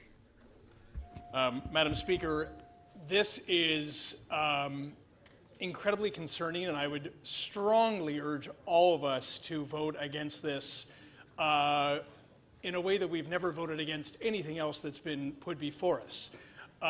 This motion is the tip of a slippery slope towards degrading the integrity of our collective offices and the trust and confidence that the public should be able to have in their elected representatives and their elected body. About 20 years ago, the accountability offices were created because of an investigation into alleged bribery, conflict of interest, and misappropriation of funds with regard to the computer leasing scandal. And what came out of the inquiry were recommendations to create these accountability offices to keep us in check, but also to ensure that the public could have confidence in the work that we do, and to ensure that we do it honestly and transparently with accountability. What this motion does is, at the very least, puts us into a position to degrade the independence that we have created with these accountability offices. At the very worst, in a very Donald Trump-like way, it tries to turn the table on the accountability officers when there is a concern by perhaps those who are subject to the investigations that they might be the focus of an investigation. So what they do is they try to create the narrative that there might be something wrong with them. There's nothing wrong with the counselor. There's something wrong with the people who might be looking into something with regard to a counselor. And that is even more scary. Now, they're going to look into some of us, if not all of us. Certainly they have of me. And I may agree or disagree with their findings. But I will always defend and protect their independence, because they not only ensure that we are accountable, but as a citizen myself, citizens ourselves, we want to ensure that this place retains that confidence and that accountability and that integrity too. So don't allow this to go any further. If any of us have a disagreement with the findings of an accountability officer, we have a number of tools at our disposal. One thing is, when a report comes to council, we can argue our point, and if we are successful, we can argue successfully that they were wrong and we were right, and then our colleagues will agree and they will vote with us, and that'll be the end of it. We also have a public forum to be able to express our opinion, and we can say that we respectfully disagree with them and we have a differing opinion. There's also the court system if we choose to opt in that direction. But to start now turning the tables and saying, you don't investigate me, I'm investigating you. That's like what Trump is doing to Mueller. That's the witch hunt narrative. That's turning the whole thing around, and it's sending a very dangerous signal. So please, right now, let's vote against this, let's do away with it, and let's send a very strong message to those who would like to really corrupt the integrity of our accountability offices and change the whole narrative around to say, no, you can't get away with that. We want to be subject to scrutiny because that's part of being in public office. That's what we signed up for, and if we can't take it, get out of here. Thank you. Councillor Perks. Thank you, Speaker. An awful lot of what I thought was important in this debate was said by Councillor Matlow. I want to remind you of some of those key points and mention a few others. The first is we have to remember that the accountability officers we have here at the City of Toronto are something we should be enormously proud of. This council took the lead nationally on local governments making themselves more transparent. And yes, it was the result of a scandal that involved cash being handed out in the parking garage to get political outcomes. And we took action on that. We took action to make sure that we had the strongest and clearest lobbying rules of any municipality in this country. Other municipalities have copied us. We created the role of an integrity commissioner at municipal level. Other municipalities have copied us. We have gone and strengthened the role of the Ombudsman and the Auditor General. There are 4 accountability officers that we should be thinking of here. The Ombudsman has, again, been copied by other jurisdictions. That's the court of last resort, where a member of the public can go. Councillor Mammoliti was concerned there's nowhere for members of the public to go. Actually, there is, in law, in a word that literally means court of last resort. We actually have something that we as members of council should be proud of. That's the first point. The second point is that the purpose of those accountability offices is not to protect us. It is not to protect Councillor Mammoliti or myself or Councillor Matlow or the Speaker or any other member of this council. Those offices exist to protect the public from any of us who want to abuse the trust that was put in us when we were elected to this office. Setting up a mechanism, as Councillor Mammoliti has proposed, to have oversight to protect us from the accountability officers effectively kills the purpose of them. The purpose of them is to give every citizen in the City of Toronto protection from arbitrary and illegal acts by members of the public service or this council. That's a good thing. That's a thing we have to honor, cherish, stand up for, and never give an inch on. The third thing to bear in mind, and you heard it from the city solicitor, is the claim, the basis that Councillor Mammoliti's argument rests on is somehow there's no oversight of these accountability officers. I want to remind you of 2 things. Every year, when we do our budget debate, we get 2 separate reports. We get the city's budget, and then we get the accountability officer's budget. And that's because we don't run those offices through the public service. The city's budget review staff do not review their budget. Only we do. Because that relationship has to be absolutely transparent. No one can ever doubt that something happened behind closed doors. The public has to be able to trace every decision we make relative to what the accountability officers do. By the same token, every report they make where they find evidence of concern or potential wrongdoing comes here to us, and we talk about it in public so that the public can know what we're doing. The final thing that I think is really important to bear in mind is we're having this debate without any relationship to any specific claim about any specific accountability officer. It's vague, general innuendo, the purpose of which I submit to you is to sow mistrust. Why any member of this council would want the public not to trust something the accountability officers have said or are expected to say at some point in the future, I leave to you to think about. Thank you. Thank you. Councillor Fillion? Like many of us, I watch what's going on south of the border with a sort of fascinated horror.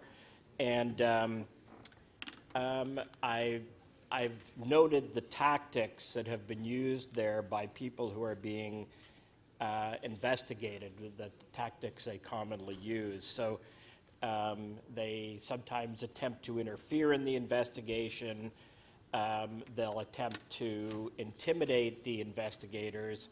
And most of all, the most common tactic is they attempt to discredit the investigators so that when or if the investigators come out against them, they say, aha, you know, and I said all along there was something wrong with that investigation. So it's kind of a preemptive tactic used by people who are being investigated themselves and are sort of doing the advanced PR for when there is something that comes out against them. Now that's south of the border. As far as what's happening here, it may be entirely coincidental that this motion is coming from the councillor who is the most sanctioned in the history of this council. That may be coincidental. In any case, I'll be voting against the motion. Thank you. Councillor Layton? Thank you very much, Madam Speaker. I wanted to echo some of the points from my colleagues, Councillor Matlow and Councillor Perks, and also draw our attention to a couple of the recommendations in the Bellamy report I think are worth review at this point in time.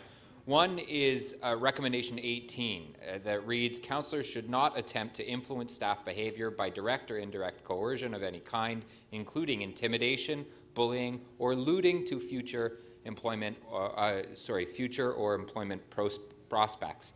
Now, this was translated into our own code of conduct, saying that no member shall maliciously or falsely the professional or ethical reputation of staff, injure the professional or ethical reputation of staff. I think what we just witnessed was just that, when we had a councillor in this chamber saying that mistakes were made, use that type of language to do what I believe Councillor Perks described very well, to sow mistrust with what is an important institution of our city that we should very well be proud of.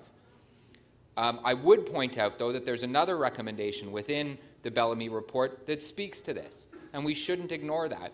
That external audit, there is the possibility of an external audit to take place of, in particular in this case, the Integrity Commission. So it's spoken to in this report. What we're essentially doing is, or what the councillor is doing is in an attempt to sow this mistrust and to damage the reputation of our professional staff, what he's doing is putting forward a solution in search of a problem. Point, personal privilege, Councillor. Yeah, yet again, Councillor Layton stands up and tries to impugn my particular motives. I think I made it quite clear. It's about the integrity of all of them, and if they have made mistakes, there's no recourse. It has nothing to do with what you're talking about, and I think he's impugning the wrong message to the public. Madam Speaker, no complaints have been made against the Integrity Commissioners, and yet Councillor Mammoliti seems to indicate that there have been this enormous number of complaints made, and he's been consistently putting that forward in his statement. So Councillor Mammoliti, staff indicated. Have you asked staff about how to bring it forward? She said that. Councillor Mammoliti, stop interrupting. Councillor Mammoliti, please. Councillor Layton? I was finished. Thank you very much. Oh, you're finished? Okay. Councillor DeGiorgio? Yeah, thank you, Madam Speaker. I just want to make a couple of comments on, first of all, I don't think there is anything, but certainly I have no problems with accountability officers where their role is is a statutory role, and that is that their method of or mode of operation is prescriptive under the legislation. If in fact any accountability officer is following the procedures as indicated under their statutory responsibilities, I have no problem, nor have I had a problem with any of the accountability officers in the past. However, we're looking for, if in fact someone is deviating from their legal authorized procedural rules, what mechanism, if I have a problem of that nature, what mechanism is there for me to have a review of their statutory role? And what I'm hearing is it's the general manager. We have to bring it to the attention of the general manager, because at the end of the day, even though they don't really have the power to do anything about a statutory accountability officer, we need to first of all bring it to the attention of the general manager, who could recommend that we bring that matter forward to council, for council to ultimately make a decision on the accountability officer. That's where the decision-making ability with respect to whether an accountability officer is operating within their statutory requirements is. And I don't have a problem with that. So my problem is I want to make sure that there's a mechanism in place so that if I have a question with respect to somebody deviating from what their legal obligation is, not only to me as a counselor, but to the public and to this council, if they have a legal obligation, and I'm talking about staff in general, then I want to be able to make sure that I can come before council. My problem is I don't get to come before council. I'm always ruled out of order. And all I've ever asked for is the opportunity to bring my concerns to council. So in looking at what he's raising, I'm saying, great, he's had his opportunity to come to council. Council will make a decision. And I have no problem with that, whatever council decides. Thank you. Okay, on the motion, if we can put it on the screen. Yes. Recorded vote.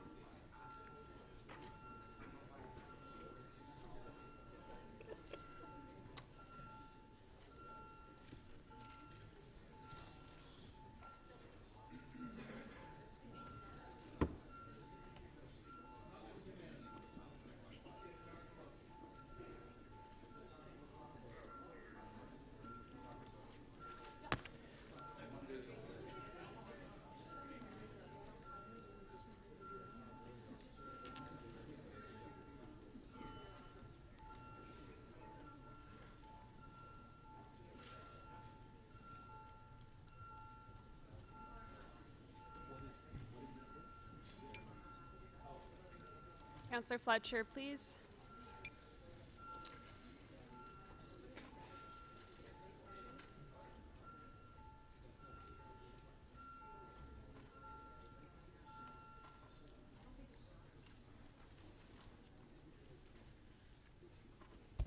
The motion does not carry. The vote is 15 to 20. Okay, on the item, on favor? On favor? Carried.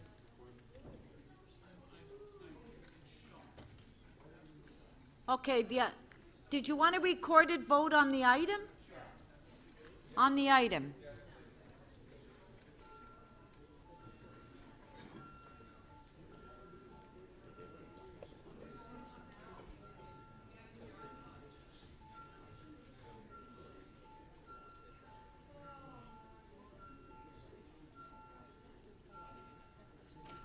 Councillor Karygiannis, please. Councillor Matlow, Councillor Davis, Councillor McMahon.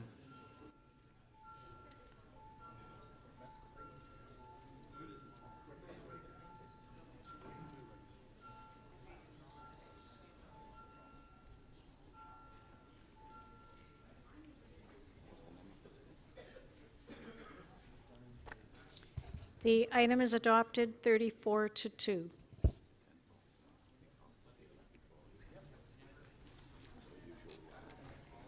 Councillor Davis, page 3, EX 34.14, funding for school lands property.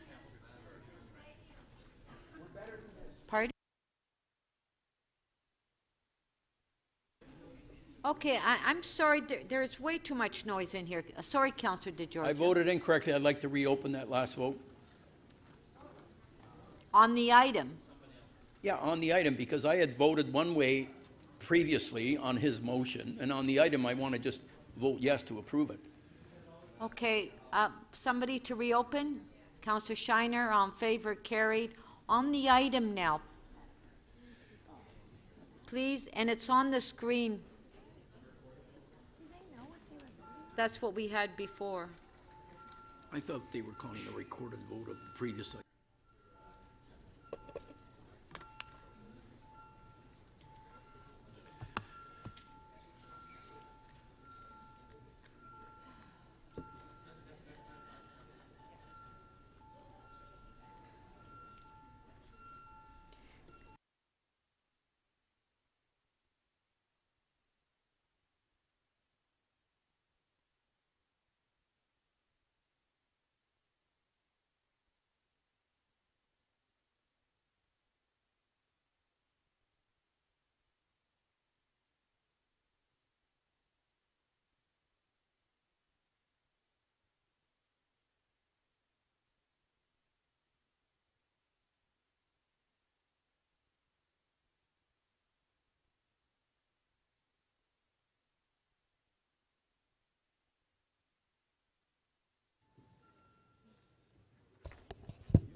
The item carries unanimously, 36 in favor.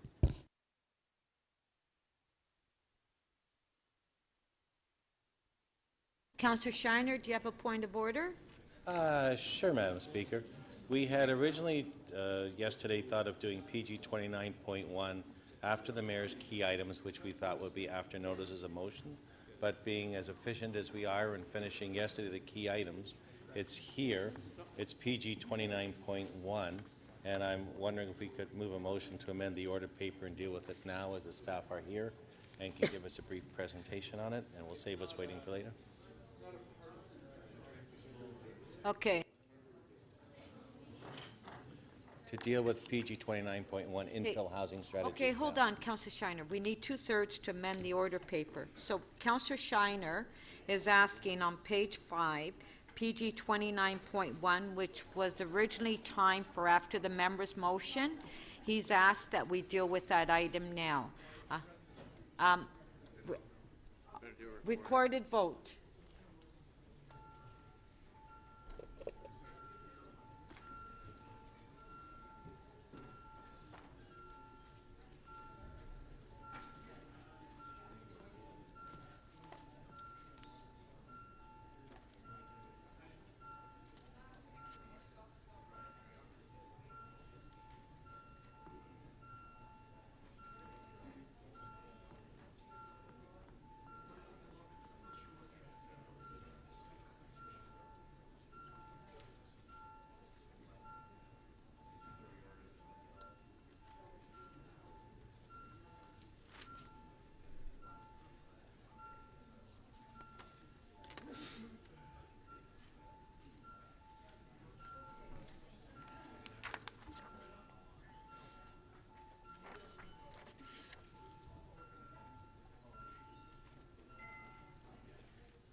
The motion to vary the order paper carries 22 to 11.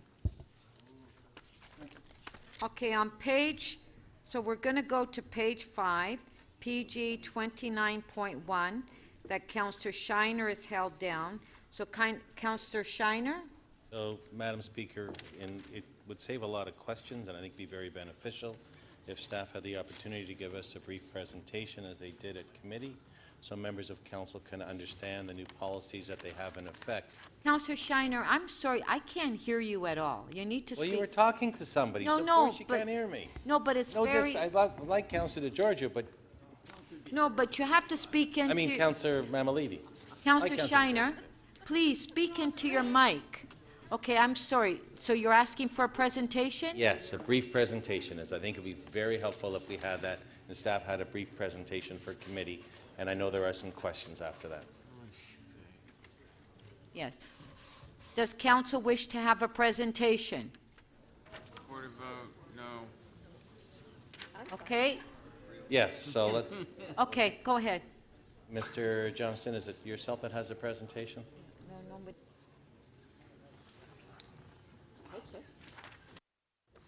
Can I ask if the clerk could put the presentation up from committee?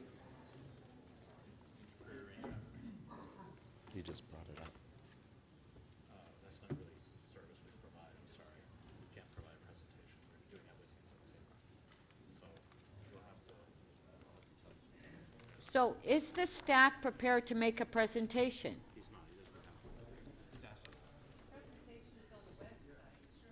He doesn't have a presentation, Councillor Shiner.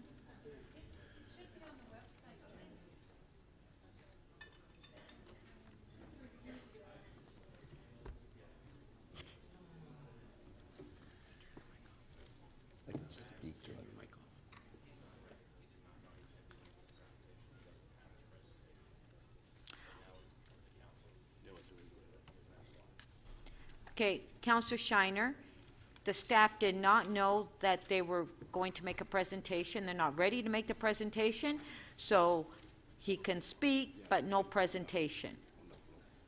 Okay, so Councillor Shiner, ask your question. So, Mr. Johnson, in your new capacity and being here for the first time as the chief building official and not understanding that the clerks may have something available online, but you have to bring it yourself. My apologies for putting you in that position. We'll all learn from this. Could you give us a brief outline in my 5 minutes of questioning as to what the policy is that you're bringing forward and how it's beneficial for us? Okay, thank you. So the report that's in front of you outlines a strategy that the Chief Building Official's Office has developed to address the negative impacts of infill construction that it has on the community. That strategy has 3 components to it. One is around improving the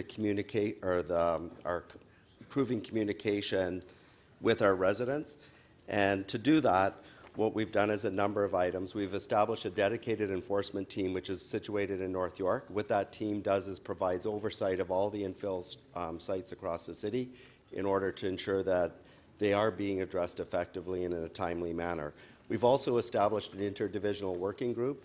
That interdivisional working group has members from all the divisions who are impacted or play a role in infill construction to help assist in developing the strategy. We've also, back in last summer, late last summer, we actually carried out a targeted enforcement on a number of, I think it was 671 sites, infill sites across the city. And the purpose of that was to determine what are the issues going on with the sites and actually figure out what areas were best to focus on as the strategy kept moving forward. We've also, in order to improve communications with the residents, what we've done is created a dedicated site where the residents and the builders can go online and see the status of all of the inspections. The benefit of that is it makes all of that information transparent to everyone so that everyone understands what's going on the site. At the same time, the same website also provides information on any orders that Toronto Building has issued. So it lists what orders have been issued as well as the status of those orders. One thing I'd like to talk about is that Toronto Building has worked closely along with the other divisions and with BUILD and the ratepayers associations to develop a good neighbor guide which sets out all of the expectations for builders when they're moving forward with infill sites as to what the city's expectations are as well as what the consequences are should they not follow those expectations. We've also established an introductory inspection that happens early in the construction process, which happens between the building inspector and the builder. We encourage the property owner to attend that meeting, and that once again, that is to lay out all of the expectations moving forward. We've also strengthened the knowledge of our building inspectors around zoning issues. Zoning issues tend to be the more problematic issues that come up on an infill site, and that allows inspectors to identify those issues in a much quicker manner and hopefully before they become more problematic. We've also tested out the ability of using tickets on some of our issues. It's a way to motivating the builder to actually address issues in a more timely manner as well. Thank you.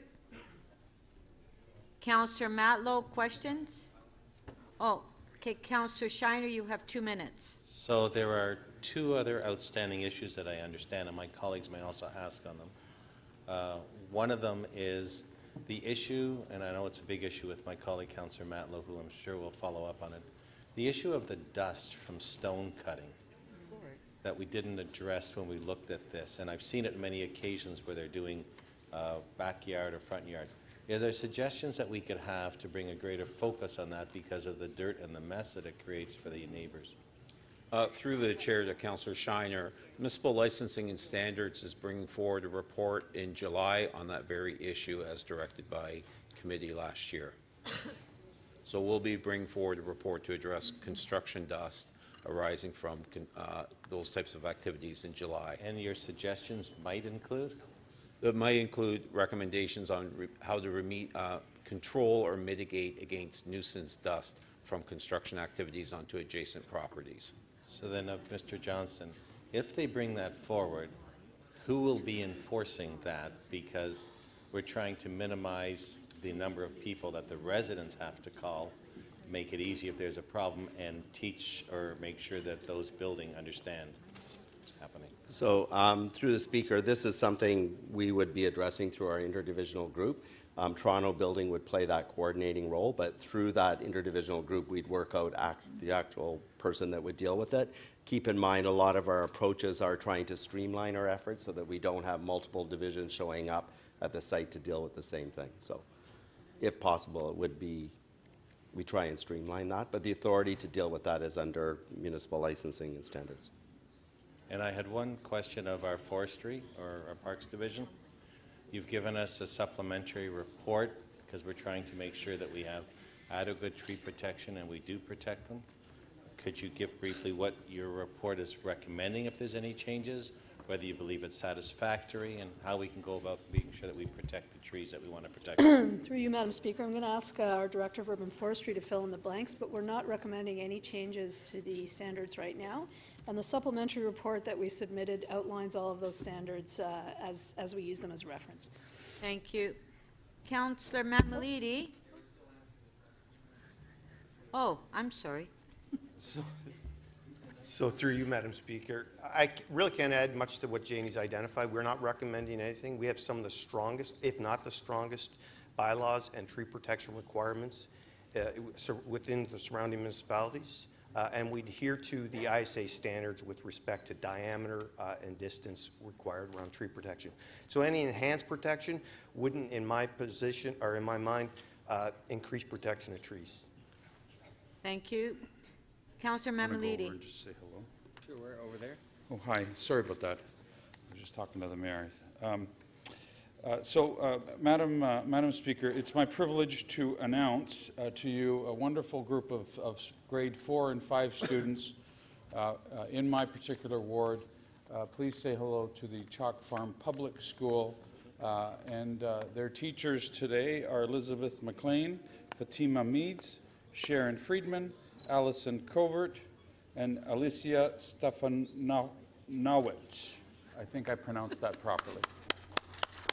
Welcome.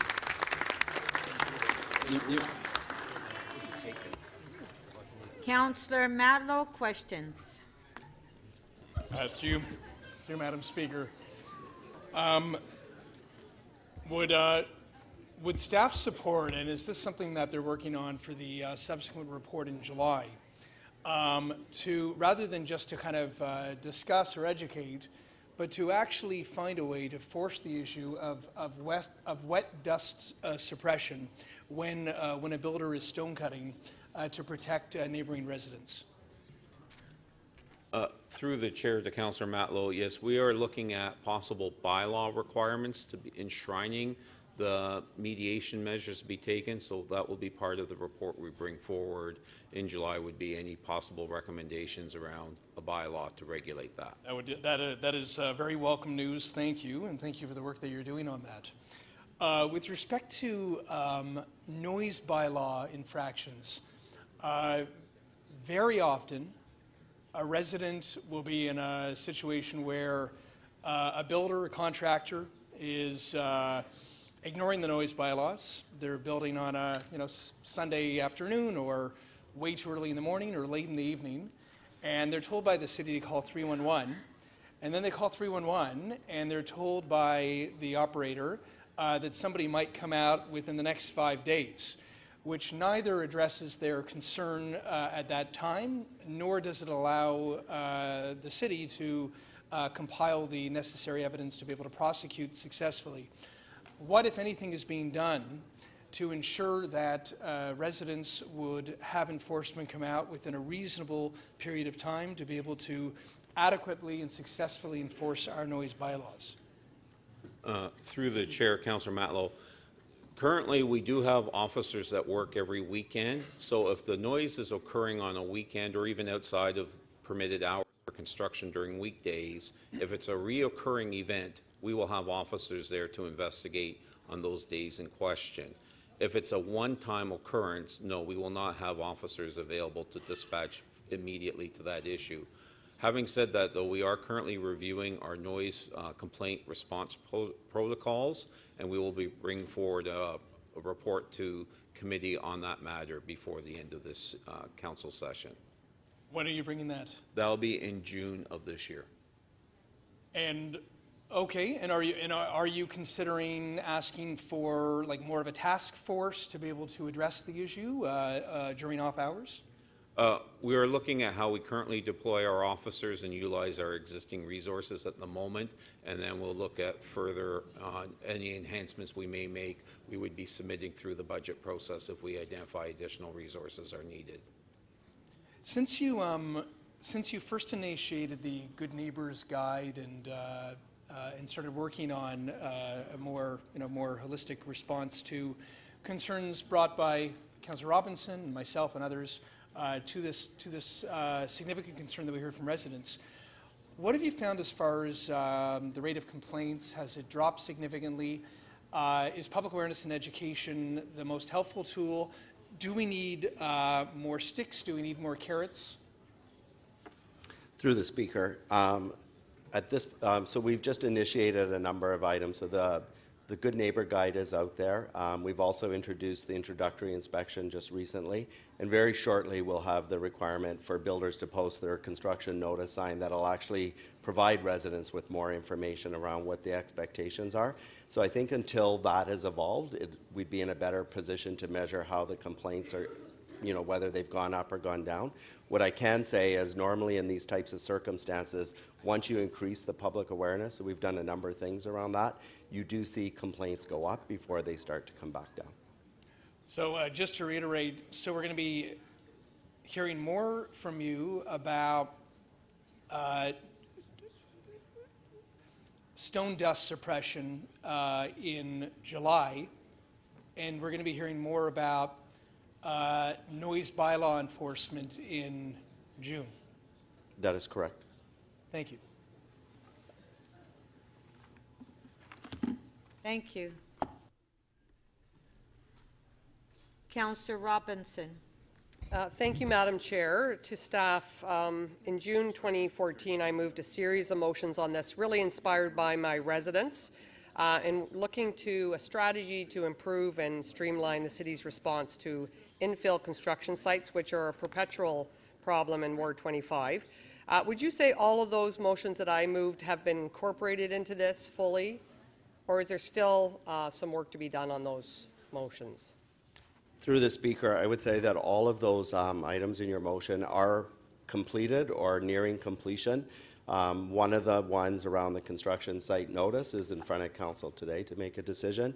And then, as you heard from municipal licensing standard, we will be reporting back on improvements with noise and dust. Those are the two outstanding issues.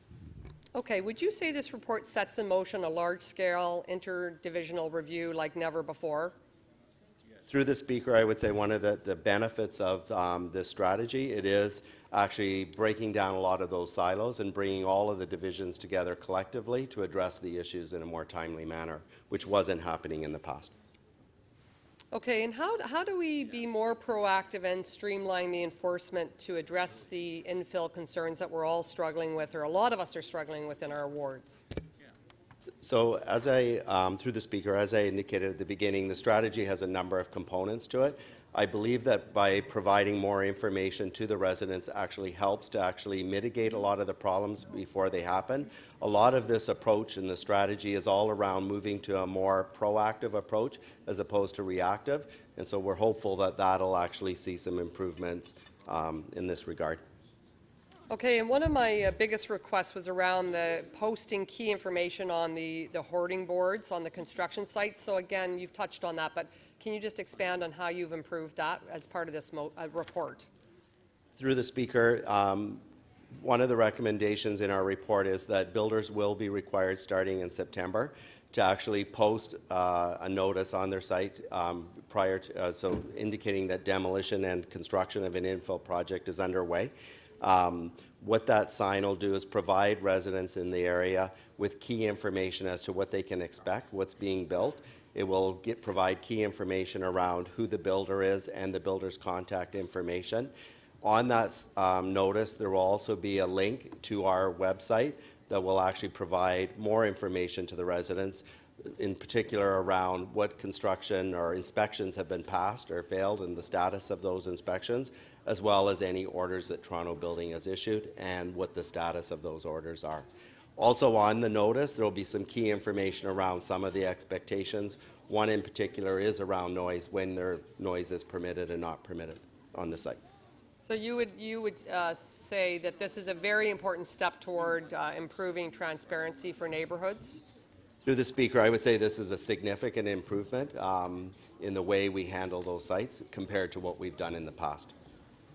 All right, and not to be critical, but separate to these other motions, I moved motions on dust suppression, and it feels like it was, I don't even know how long ago that I moved those motions because so many residents were suffering from particularly stone cutting throughout the entire summer, and literally on some streets, it's the entire summer where people can't go out and utilize their backyards, front yards. It has a big impact on some people with respiratory issues. So my question is, why has that dust suppression report taken so long to pull together? Through the chair to Councillor, for municipal licensing and standards, we have a large list of reports and actions that we're working through, and we're just trying to get to them as best we can, prioritizing and based upon other issues, and we have capacity issues, and Is the province involved? My understanding is the province plays a role in dust suppression. no, the province is not involved in this issue. This is a municipal regulated issue. The province Ministry of Environment and Climate Change deal with other emissions from industry, but not from these types of So you haven't had to work with the province? It's been solely a municipal exercise? That's correct. Okay. And so you are fully committed to bringing that report forward this term? It will be coming to Licensing and Standards Committee in July. Thank you very much. Thank you. Councillor Layton, questions? Yes, thank you very much, Madam Speaker. I have a question about softscaping in these developments. We have a perpetual problem in Ward 19, and I suspect many of the other wards of infill properties hardscaping over the softscaping requirements within the city. Who would be responsible for monitoring that? Who goes out and says, hey, you got so many square footage, X percentage, however it's measured, of softscaping versus hardscaping? Through the speaker, that issue is addressed in 2 points. One is at the time of permit issuance, plan examiners would be checking the site plan to make sure the right ratio of soft and hard landscaping is provided. Through the inspection process, building inspectors would be confirming that the requirements that were set in the building permit are being adhered to. So it is the building inspectors that are ultimately the ones responsible for ensuring that the softscaping requirements are being met? Through the chair to Councillor Layton. So I guess during construction, the building inspector ensures that what's being built is in accordance with the approved permit documents. However, once the construction's completed, the project's completed, then that reverts to municipal licensing and standards as we do the enforcement of the zoning bylaw, which is where those requirements are enshrined. So after the project is completed, should a homeowner then later alter their property in the hardscape, softscape, then that would be municipal licensing and standards that would deal with that issue. So if the permit's closed, then it's municipal licensing and standards. After the permit's closed, it's municipal licensing. That's correct. Just really quickly, because reports of noise violations for construction, because we get into this every year within the budget process, and we're told that the necessary resources are there. Can I just get a really clear time? Because I heard Councillor Matlow say it was 5 days. What is the response time for noise, for reports of noise violations? So our service level standard, as we articulate through the budget processes, we will respond within 5 business days. But we do prioritize how we deal with noise issues and trying to identify a matrix of, the most impact, severity of the issue, and frequency of the issue. If construction noise is ongoing every day, or it's only happening on Sundays, for instance, we're going to wait and respond in 7 days. If the complaint comes in on a Sunday and they say it's every Sunday, we wouldn't respond until the next Sunday.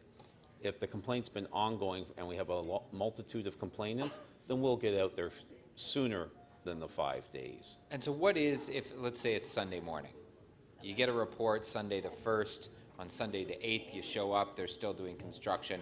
Are we searching for compliance at that point?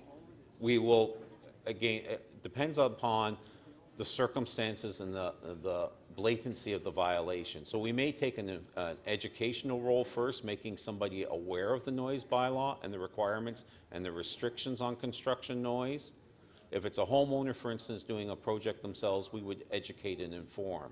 If it's a contractor who ought to know the rules better, then we may in fact take an approach of issuing a ticket or a charge. Or if we get immediate compliance, if we show up and say to them, you're not allowed to make this noise, it's prohibited, you must stop, and they do stop and pack up and leave, then we've achieved compliance. We don't need to do anything else. We would then monitor for repeat offenses if they come back a week later or that. But so before we do the education step, do we, based on complaints, send the educational material and try to go through that process? We will send through the mail. We will notify property owners if we've received a noise complaint affecting their property. We will, in certain instances, send what we call an advisory notice, making them aware of, in fact, we've received a complaint about noise coming from their property. Please be mindful of, here's the rules. Please be mindful of it. And again, we look at the... And does that serve as the educational warning to the contractor, to the homeowner, whoever's doing... It may be, but also an attendance in person may also be our educational approach as well. Okay, thank you. Thank you. Hold on. Councillor DeGiorgio, I'm trying to... Please. Councillor Fillion. Questions of the General Manager of Transportation related to the collection of fees from builders for infill housing. I believe there are 4 or 5 fees that the Transportation Department collects, and I have some concerns that these are not being collected. So the access permit, that's one of those. Do you know what percentage of the time we collect the appropriate fees for the access permit? The percentage of time that we collect fees for access permits, I think, Councillor, all of our fee collection has been somewhat inhibited by lack of staffing, and the Council has provided to us through the 2018 budget process additional 5 staff to be out doing inspections and addressing fee collection. So I don't have that percentage in front of me. I can certainly get to staff and get that for you. So for any of these, access permit, occupation permit, hoarding fee, signs on permit, damage deposit, you don't know what percentage of the revenue that we are supposed to collect that we are currently collecting? We are, our staff was to be in for 2 p.m. for the timed items, so we can certainly follow up with you on those issues. In terms of percentages, the staff is out. As you know, there's, especially in your ward, but in others in North York as well, a very significant increase in the amount of infill construction. One of the reasons we were very excited to participate in the Blitz last year with our partners in MLS and buildings was to be able to address fully the collection of those fees and addressing, especially for things like hoarding signs on construction staging, moving that around where it becomes a sign bylaw issue versus a right-of-way enforcement issue. And so we've done a relatively deep dive with our staff in terms of pushing them to be out more frequently. We have some challenges, and one of the reasons that we're very excited about the end-to-end development review that the Chief Transformation Officer is leading is because there are some challenges in how transportation fees get collected vis-a-vis building permits and the builder's requirements to come in to address those fees versus being able to get a sort of the ability to start their construction. So it is a challenge. It's something that we're working through, and I think we've articulated some of that in the supplementary report. Would you agree that we are currently not collecting hundreds of thousands of dollars a year? I can't agree to that. I believe that our staff is out doing their best to collect the fees that are owed to the city. And I think, again, through the end-to-end development review, our plan is to look at different mechanisms and methods of collecting those fees more timely from the developers, whether it's bundling it with building permits or other pieces. We have to do a little bit more analysis. And given the end-to-end development review is looking at all pieces of this, it seems like the appropriate place for us to engage in that discussion. And the staff would have more information at 2 o'clock about the collection of those fees or failure to do so? I can certainly get back to you with that information from staff. Well, we may have completed the item by then. I can, if there's no one else to speak. I have a concern, Madam Speaker, that because the item was scheduled for later today, the staff aren't here to answer these questions. I'm not sure how to. Well, we did move a motion, and we gave the staff time to get here. The staff are in North York is the challenge. Oh, okay. Okay, thank you. To speak, Councillor Shiner. Madam Speaker, and to you and to my colleagues, a number of my colleagues over the years have expressed concerns about the impacts of infill construction throughout the city. It was through notices of motion and requests that were taken on, and they did what often happens. They got left to the more important things that staff thought should be dealt with. However, having the honor and the privilege to act as chair of the Planning and Growth Committee and knowing how important that is to people, I did meet with staff of the city, and in particular Mr. Johnson a year and a half ago, and we did put a motion through council to implement the interdivisional consideration of this. So over the last 18 months, transportation staff, MLS, building division have worked cooperatively in an absolutely phenomenal way to come forward with a report here that does an awful lot to help with the issue. It's not perfect. There are continual changes that can probably be made to any process you have. But to see all the divisions working together, I think, is phenomenal. We're calling it a good neighbor policy, because what we're trying to do is start off working cooperatively with those that are doing infill development to educate them when they first get their permits as to what's required, what their obligations are, and to how we're there. But if they don't cooperate, there'll be numbers posted that you can call on. The files and the orders will be all online. You'll be able to see what notices they might have been given, and you'll be able to track it yourself. I think the early meeting with the builders is a very, very important step, because many people that are out there, and it's the builder and the property owner, and oftentimes you hire a contractor to do work for you, and you're not even aware of what all his responsibilities may be, and at the end of the day, you might be moving into the area being really happy you're there, and your neighbors aren't so happy about what might have transpired for the last year or 2 years. The issue of the dust, the issue of the noise, they are all extremely important issues, and will be coming forward and are coming forward on that. Noise in particular.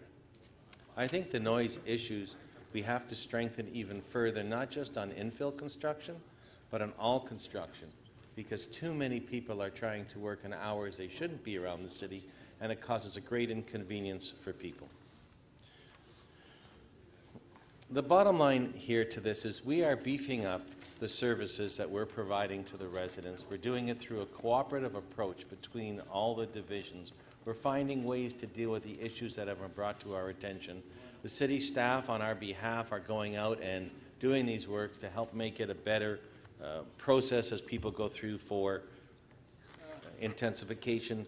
And one of the recommendations from committee is that the staff are back early next year to tell us what their success rate has been and any other changes that they might see necessary to have this go forward in the future and continue to do this.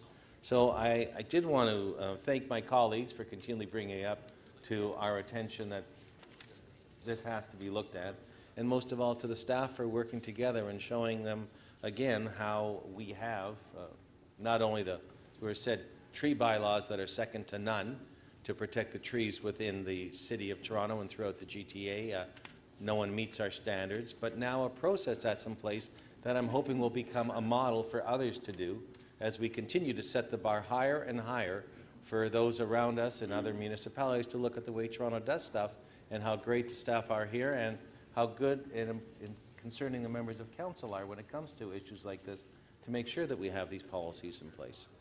Thank you.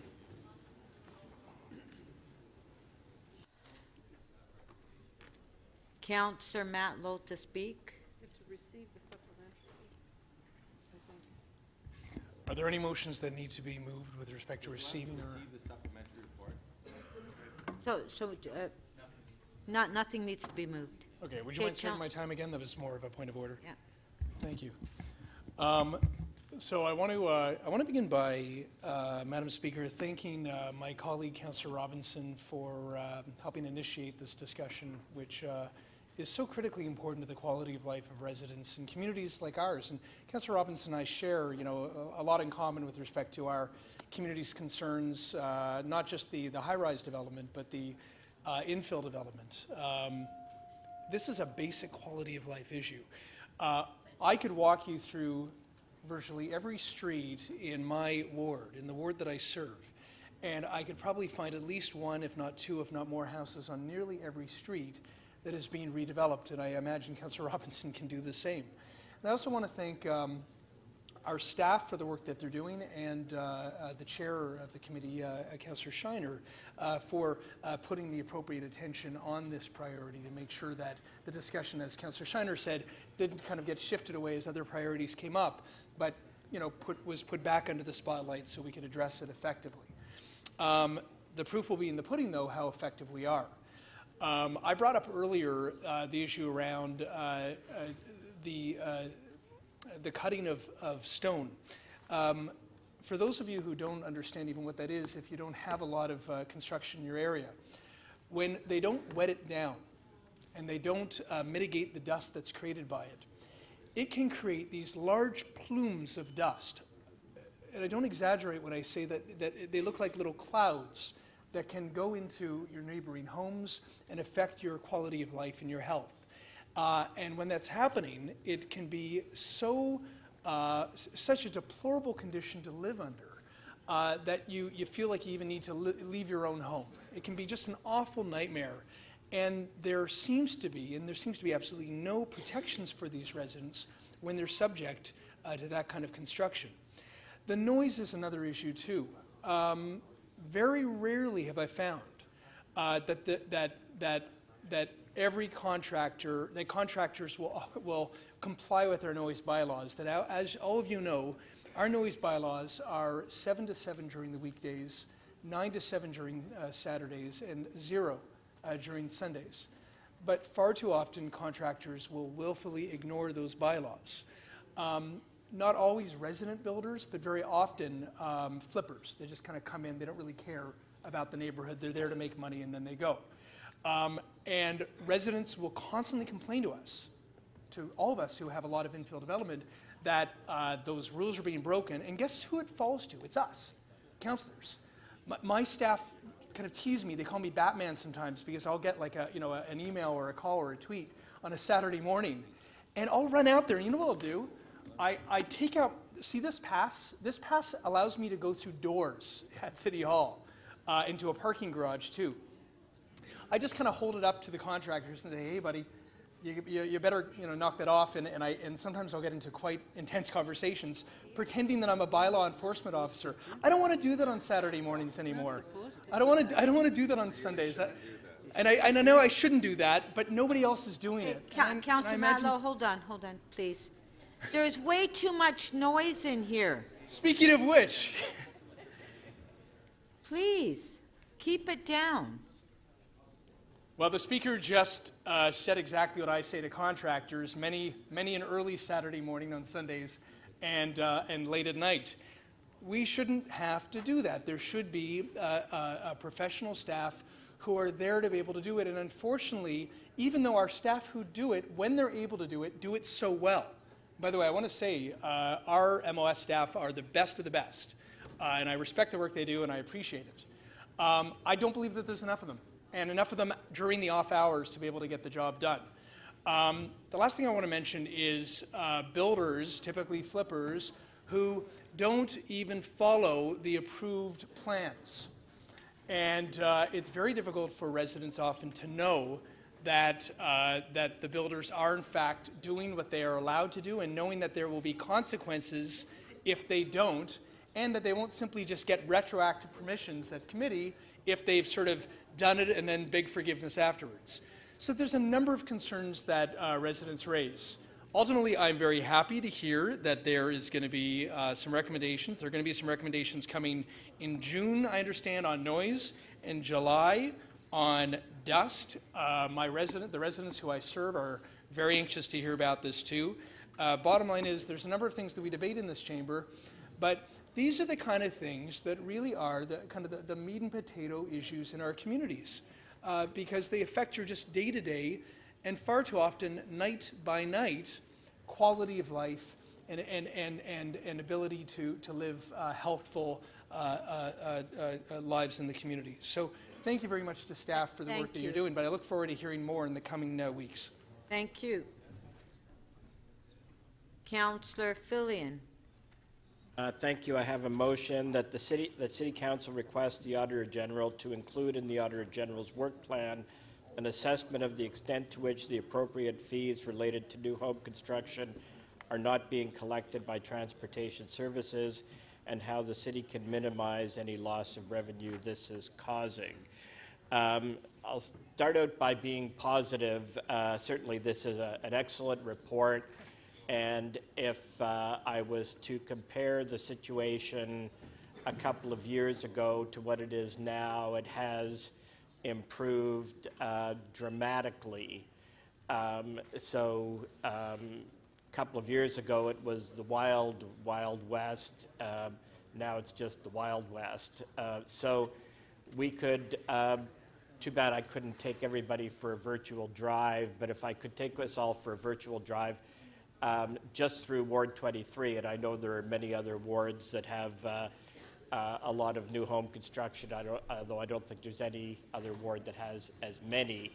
But not only would we find new home construction on every street, you would find new home construction where there is stuff piled all over the city property, where they're blocking the roads or the sidewalks. I drove past it this morning. Pretty much every morning if I leave my house, I will drive past something like that.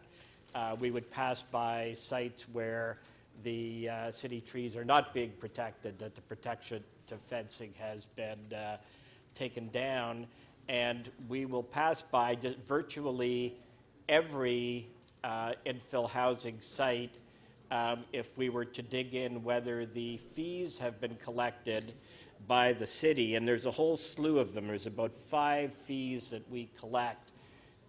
If you looked into it, you'd find out that those fees are being collected on average about 50% of the time by my estimate.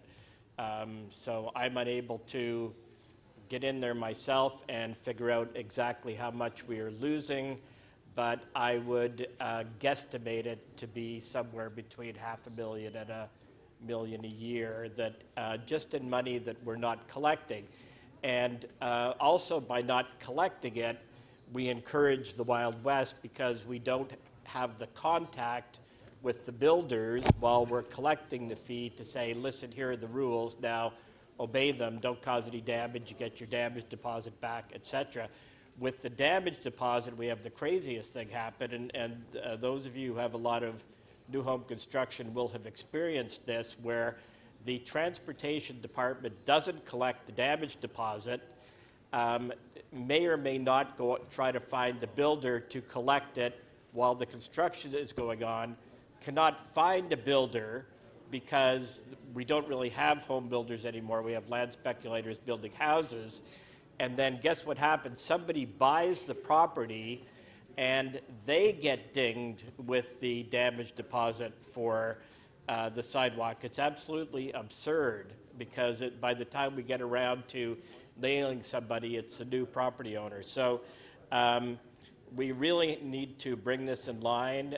It's great that we're hiring extra staff, but it's not so much certainly the extra staff will help, but the staff that are there now are really trying to do their best, but they don't have the proper processes to assist them. So it's really a matter of rules and regulations and processes. Extra staff will help, but that's not the main problem. So, so hopefully, by the time the Auditor General gets to this, hopefully she won't need to because it'll all be solved. But if not, I've been trying to deal with this with the staff for at least 3 years without any success. So we need to do something because people are getting away with just not paying the fees, and the city is losing an awful lot of revenue. Thank you. Councillor Robinson. Thank you, Madam Speaker. I want to start off by thanking Toronto Building and the city staff across the multiple divisions who contributed to this report. It's a long time coming. I placed my motions in June 2014, but the results are terrific. And I particularly want to thank the contributions of Will Johnson and welcome him, of course, to his new role as the Chief Building Official. This is a pressing issue across Ward 25, and as you're hearing, other wards are deeply affected on this issue, especially when residential infill is top of mind for many neighbourhoods. And the goal really was to move a motion directing staff to develop a strategy to improve and streamline the city's response to these construction sites that are very problematic. And as you see before you, we've now set in motion a large-scale interdivisional review culminating in the report that's before us. We've now got a proactive approach. We've streamlined the enforcement to address the infill concerns, and we've reduced the silo effect. The good old silo effect at City Hall has been really tackled through this process. I think one of the most exciting things is the increase in transparency, improving transparency with the key information that's now going to be placed on hoarding boards and on the construction site itself. And this should help bring down the temperature in neighbourhoods because neighbours will know what to expect and can actually help the city regulate infractions. So all of this is good news. Being proactive versus reactive, by really preventing deviations from the approved plans. As-built surveys are now required prior to the construction of the first floor walls, which has always been a problem, and have left neighbours always wondering what's going on. And of course, this motion has asked Toronto Building and 311 to create a streamlined strategy to ensure that service requests are forwarded to their appropriate city division, which was a big problem in the past. So again, lots of great news. I look very forward to the dust suppression report that's coming forward. I'm happy to see that we've addressed some of the issues, particularly the silo effect, and I'm very pleased to see this outcome and very grateful to Ward 25 residents who actually worked very closely with my office and myself to shape these motions that played a role in this document. So thank you for that. Thank you. We can put the motion on the screen, please, by Councillor Fillion. That's the only motion.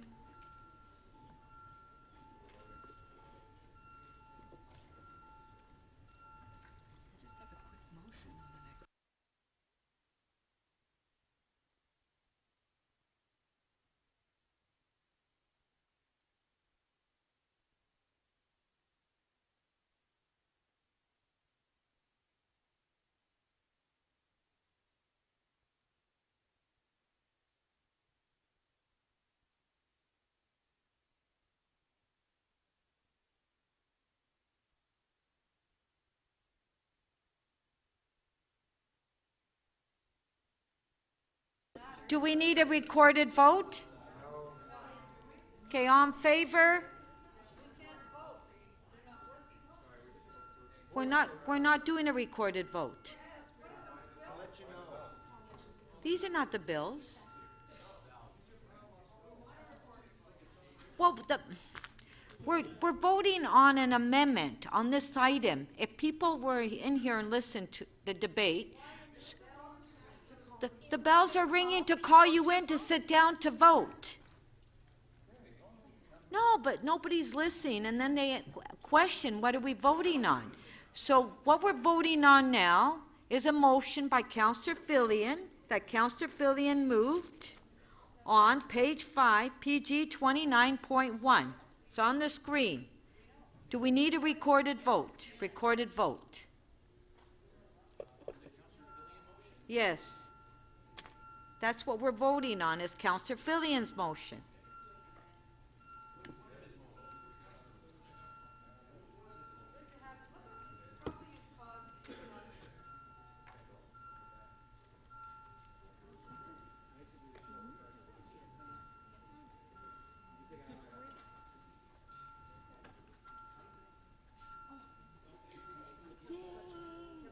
Councillor Fletcher, you have to remain in your seat. Councillor Crisanti, please. I don't know. Just, what? Councillor Crisanti, please. My seat.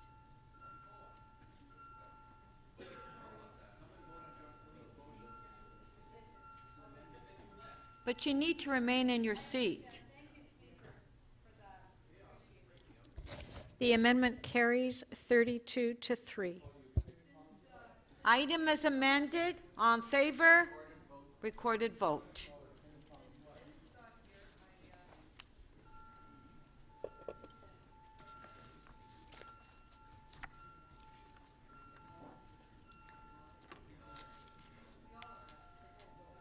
So members of council,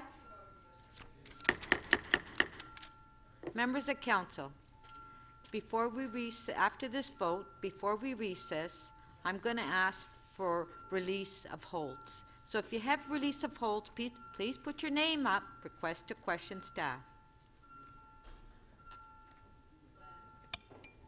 Councillor Mamalidi, please.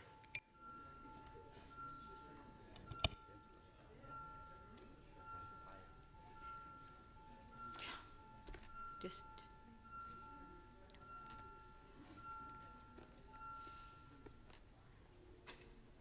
The item as amended carries unanimously, 35 in favor. Councillor DeGiorgio. Thank you, Madam Speaker. On, excuse me, on page 6. Okay, just one moment, just one moment.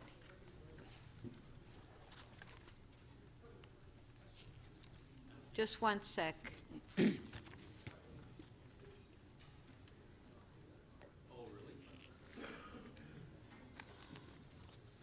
Okay, on page 6. Middle of the page, EY 30.1, I can release. I've had my questions answered by staff. Okay, on page 6, EY 30.1, Councillor DeGiorgio's releasing. On favor, recorded vote.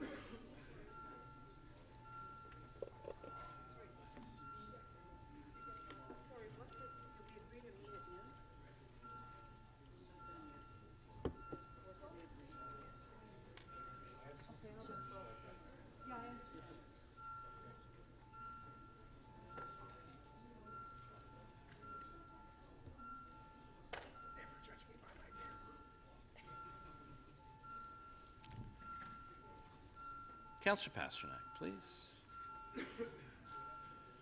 Councillor Robinson, please.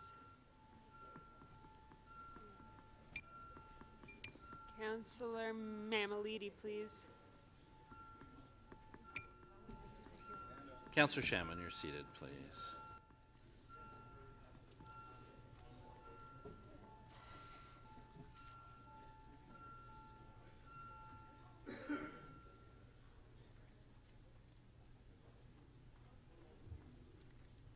The item is adopted unanimously, 33 in favor.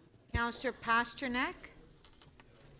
Yes, thank you, Madam Speaker. Page 6, NY 30.9. I have a very minor motion. Originally, I was going to add a stop control at this intersection. I've spoken with staff. I'm going to refer it back to the General Manager of Transportation to take another look at this intersection, which actually adjoins to a community center. We've had a high volume of children and families crossing here with a lot of near misses, so we want to ask staff to come back with some ideas to enhance safety. Okay, on page 6, NY 30.9, Councillor Recorded, please. Councillor Pasternak is moving to refer the item. Recorded vote.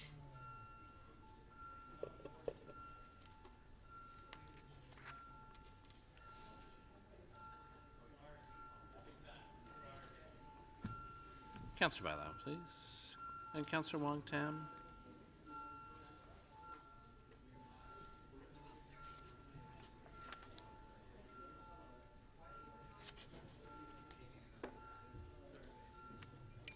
Councillor Fragedakis, please. Thank you.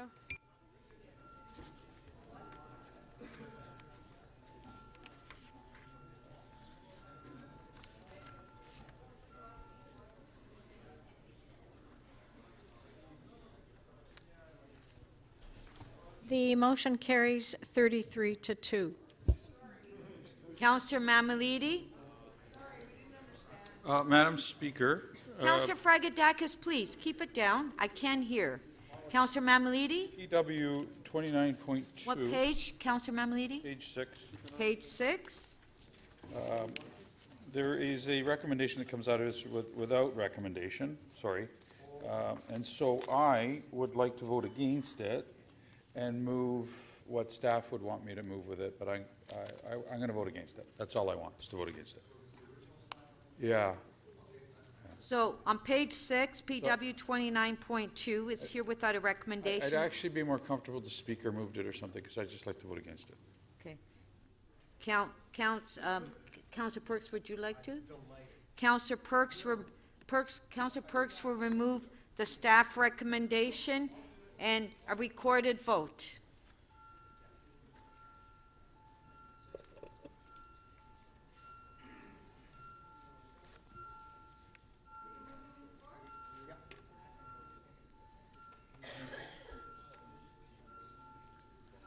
Councillor McMahon, please, and Councillor Wong Tam.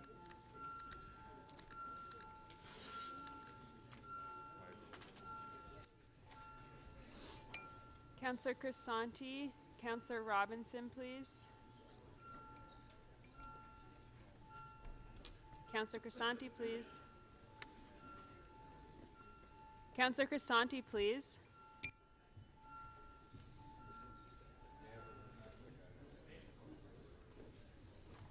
The motion carries 31-4.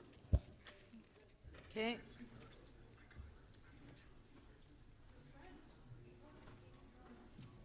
Councillor Davis. I think we're okay now. On AU 12.2, Children's Service. I'm sorry, can you please give me the page 3? Page 3. AU 12.2, Children's Services Division, opportunities to achieve greater value for childcare from public funds, and I think Councillor Robinson has a motion that I'm quite happy to support, and we can deal with this quickly. Okay, Councillor Robinson has the motion. Councillor Robinson? Yes, thank you. The round table, you're looking at me like you don't have it. You don't have it? Okay, so just if you can give us, I guess there's no minute because there's nobody left. It's on the audit committee. You don't have it? It has been sent to you, but. Okay, well, let's hold on to see if we can find it. Councillor Davis? Do you have another item? It's up next, but I've shown you the motion, and I hope our staff are happy with it as well. It could be moved. EX 34.14, replenishment of funding for school lands property acquisition. If you could put up the motion. EX 34.14. Okay. It asks our staff to continue to review school sites that are vulnerable to potential closure or surplusing, and to look through the 29, to report through the 29 budget process as to whether or not there's a need for any additional funding. This report recommends $5 million per year, but we could find ourselves needing more or less. It's in front of us. Yes. It's on the screen. Is everyone okay with it? Recorded vote? Recorded vote? Patient with the local councillors before they report out. Well, then I want to speak to it. I'll hold it. I just think it's important. I don't know why you don't want to do that, but. You mean you don't want them to talk to you? I'm going to stick in somewhere. Could I see it on the screen? Okay, can Councillor Mammoliti, Request can we to just continue amend it to say discussions. in consultation with the local councillor? We could amend it, add it to recommendation 1 in consult. You know what? Councillor Mammoliti, if you would sit down, I could help resolve this. Thank you. Okay. Could you sit down, please? Thank you. Okay. And I would add it to the end of recommendation 1 in consultation with any affected local councillors.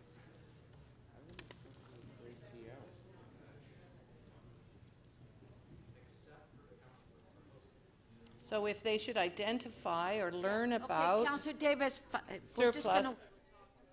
We're just going to wait till it gets on the screen.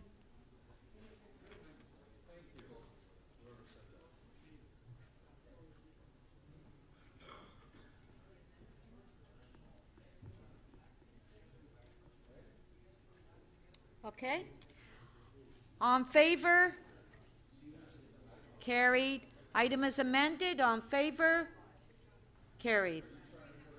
We can go back to audit. Okay, just a sec. Councillor Davis has asked for recorded vote. We're running out of time here. Recorded vote on 3414. Item is amended. Councillor Layton, please. Councillor Wong-Tam, Councillor McMahon. Councillor Matlow, please. So we can go back to AU 12. Okay. Councillor Cole, please.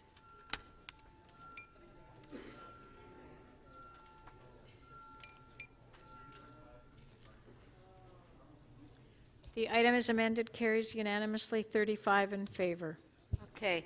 So, Councillor Robinson, the staff have found that has found the amendment on audit AU 12.2. So, would you like to move it? Yes, I would. Just to help us make better informed decisions, that we convene a roundtable with not-for-profit childcare operators to discuss issues that affect them in their sector and opportunities related to service delivery. Okay. So, the amendment's on the screen. Can I get a recorded vote, please? Yes, Madam okay. I was waiting for that. Recorded vote.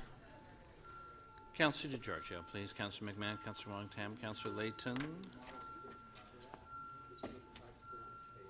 Councillor Pasternak, please. Councillor Crisanti, Councillor DiCiano, please.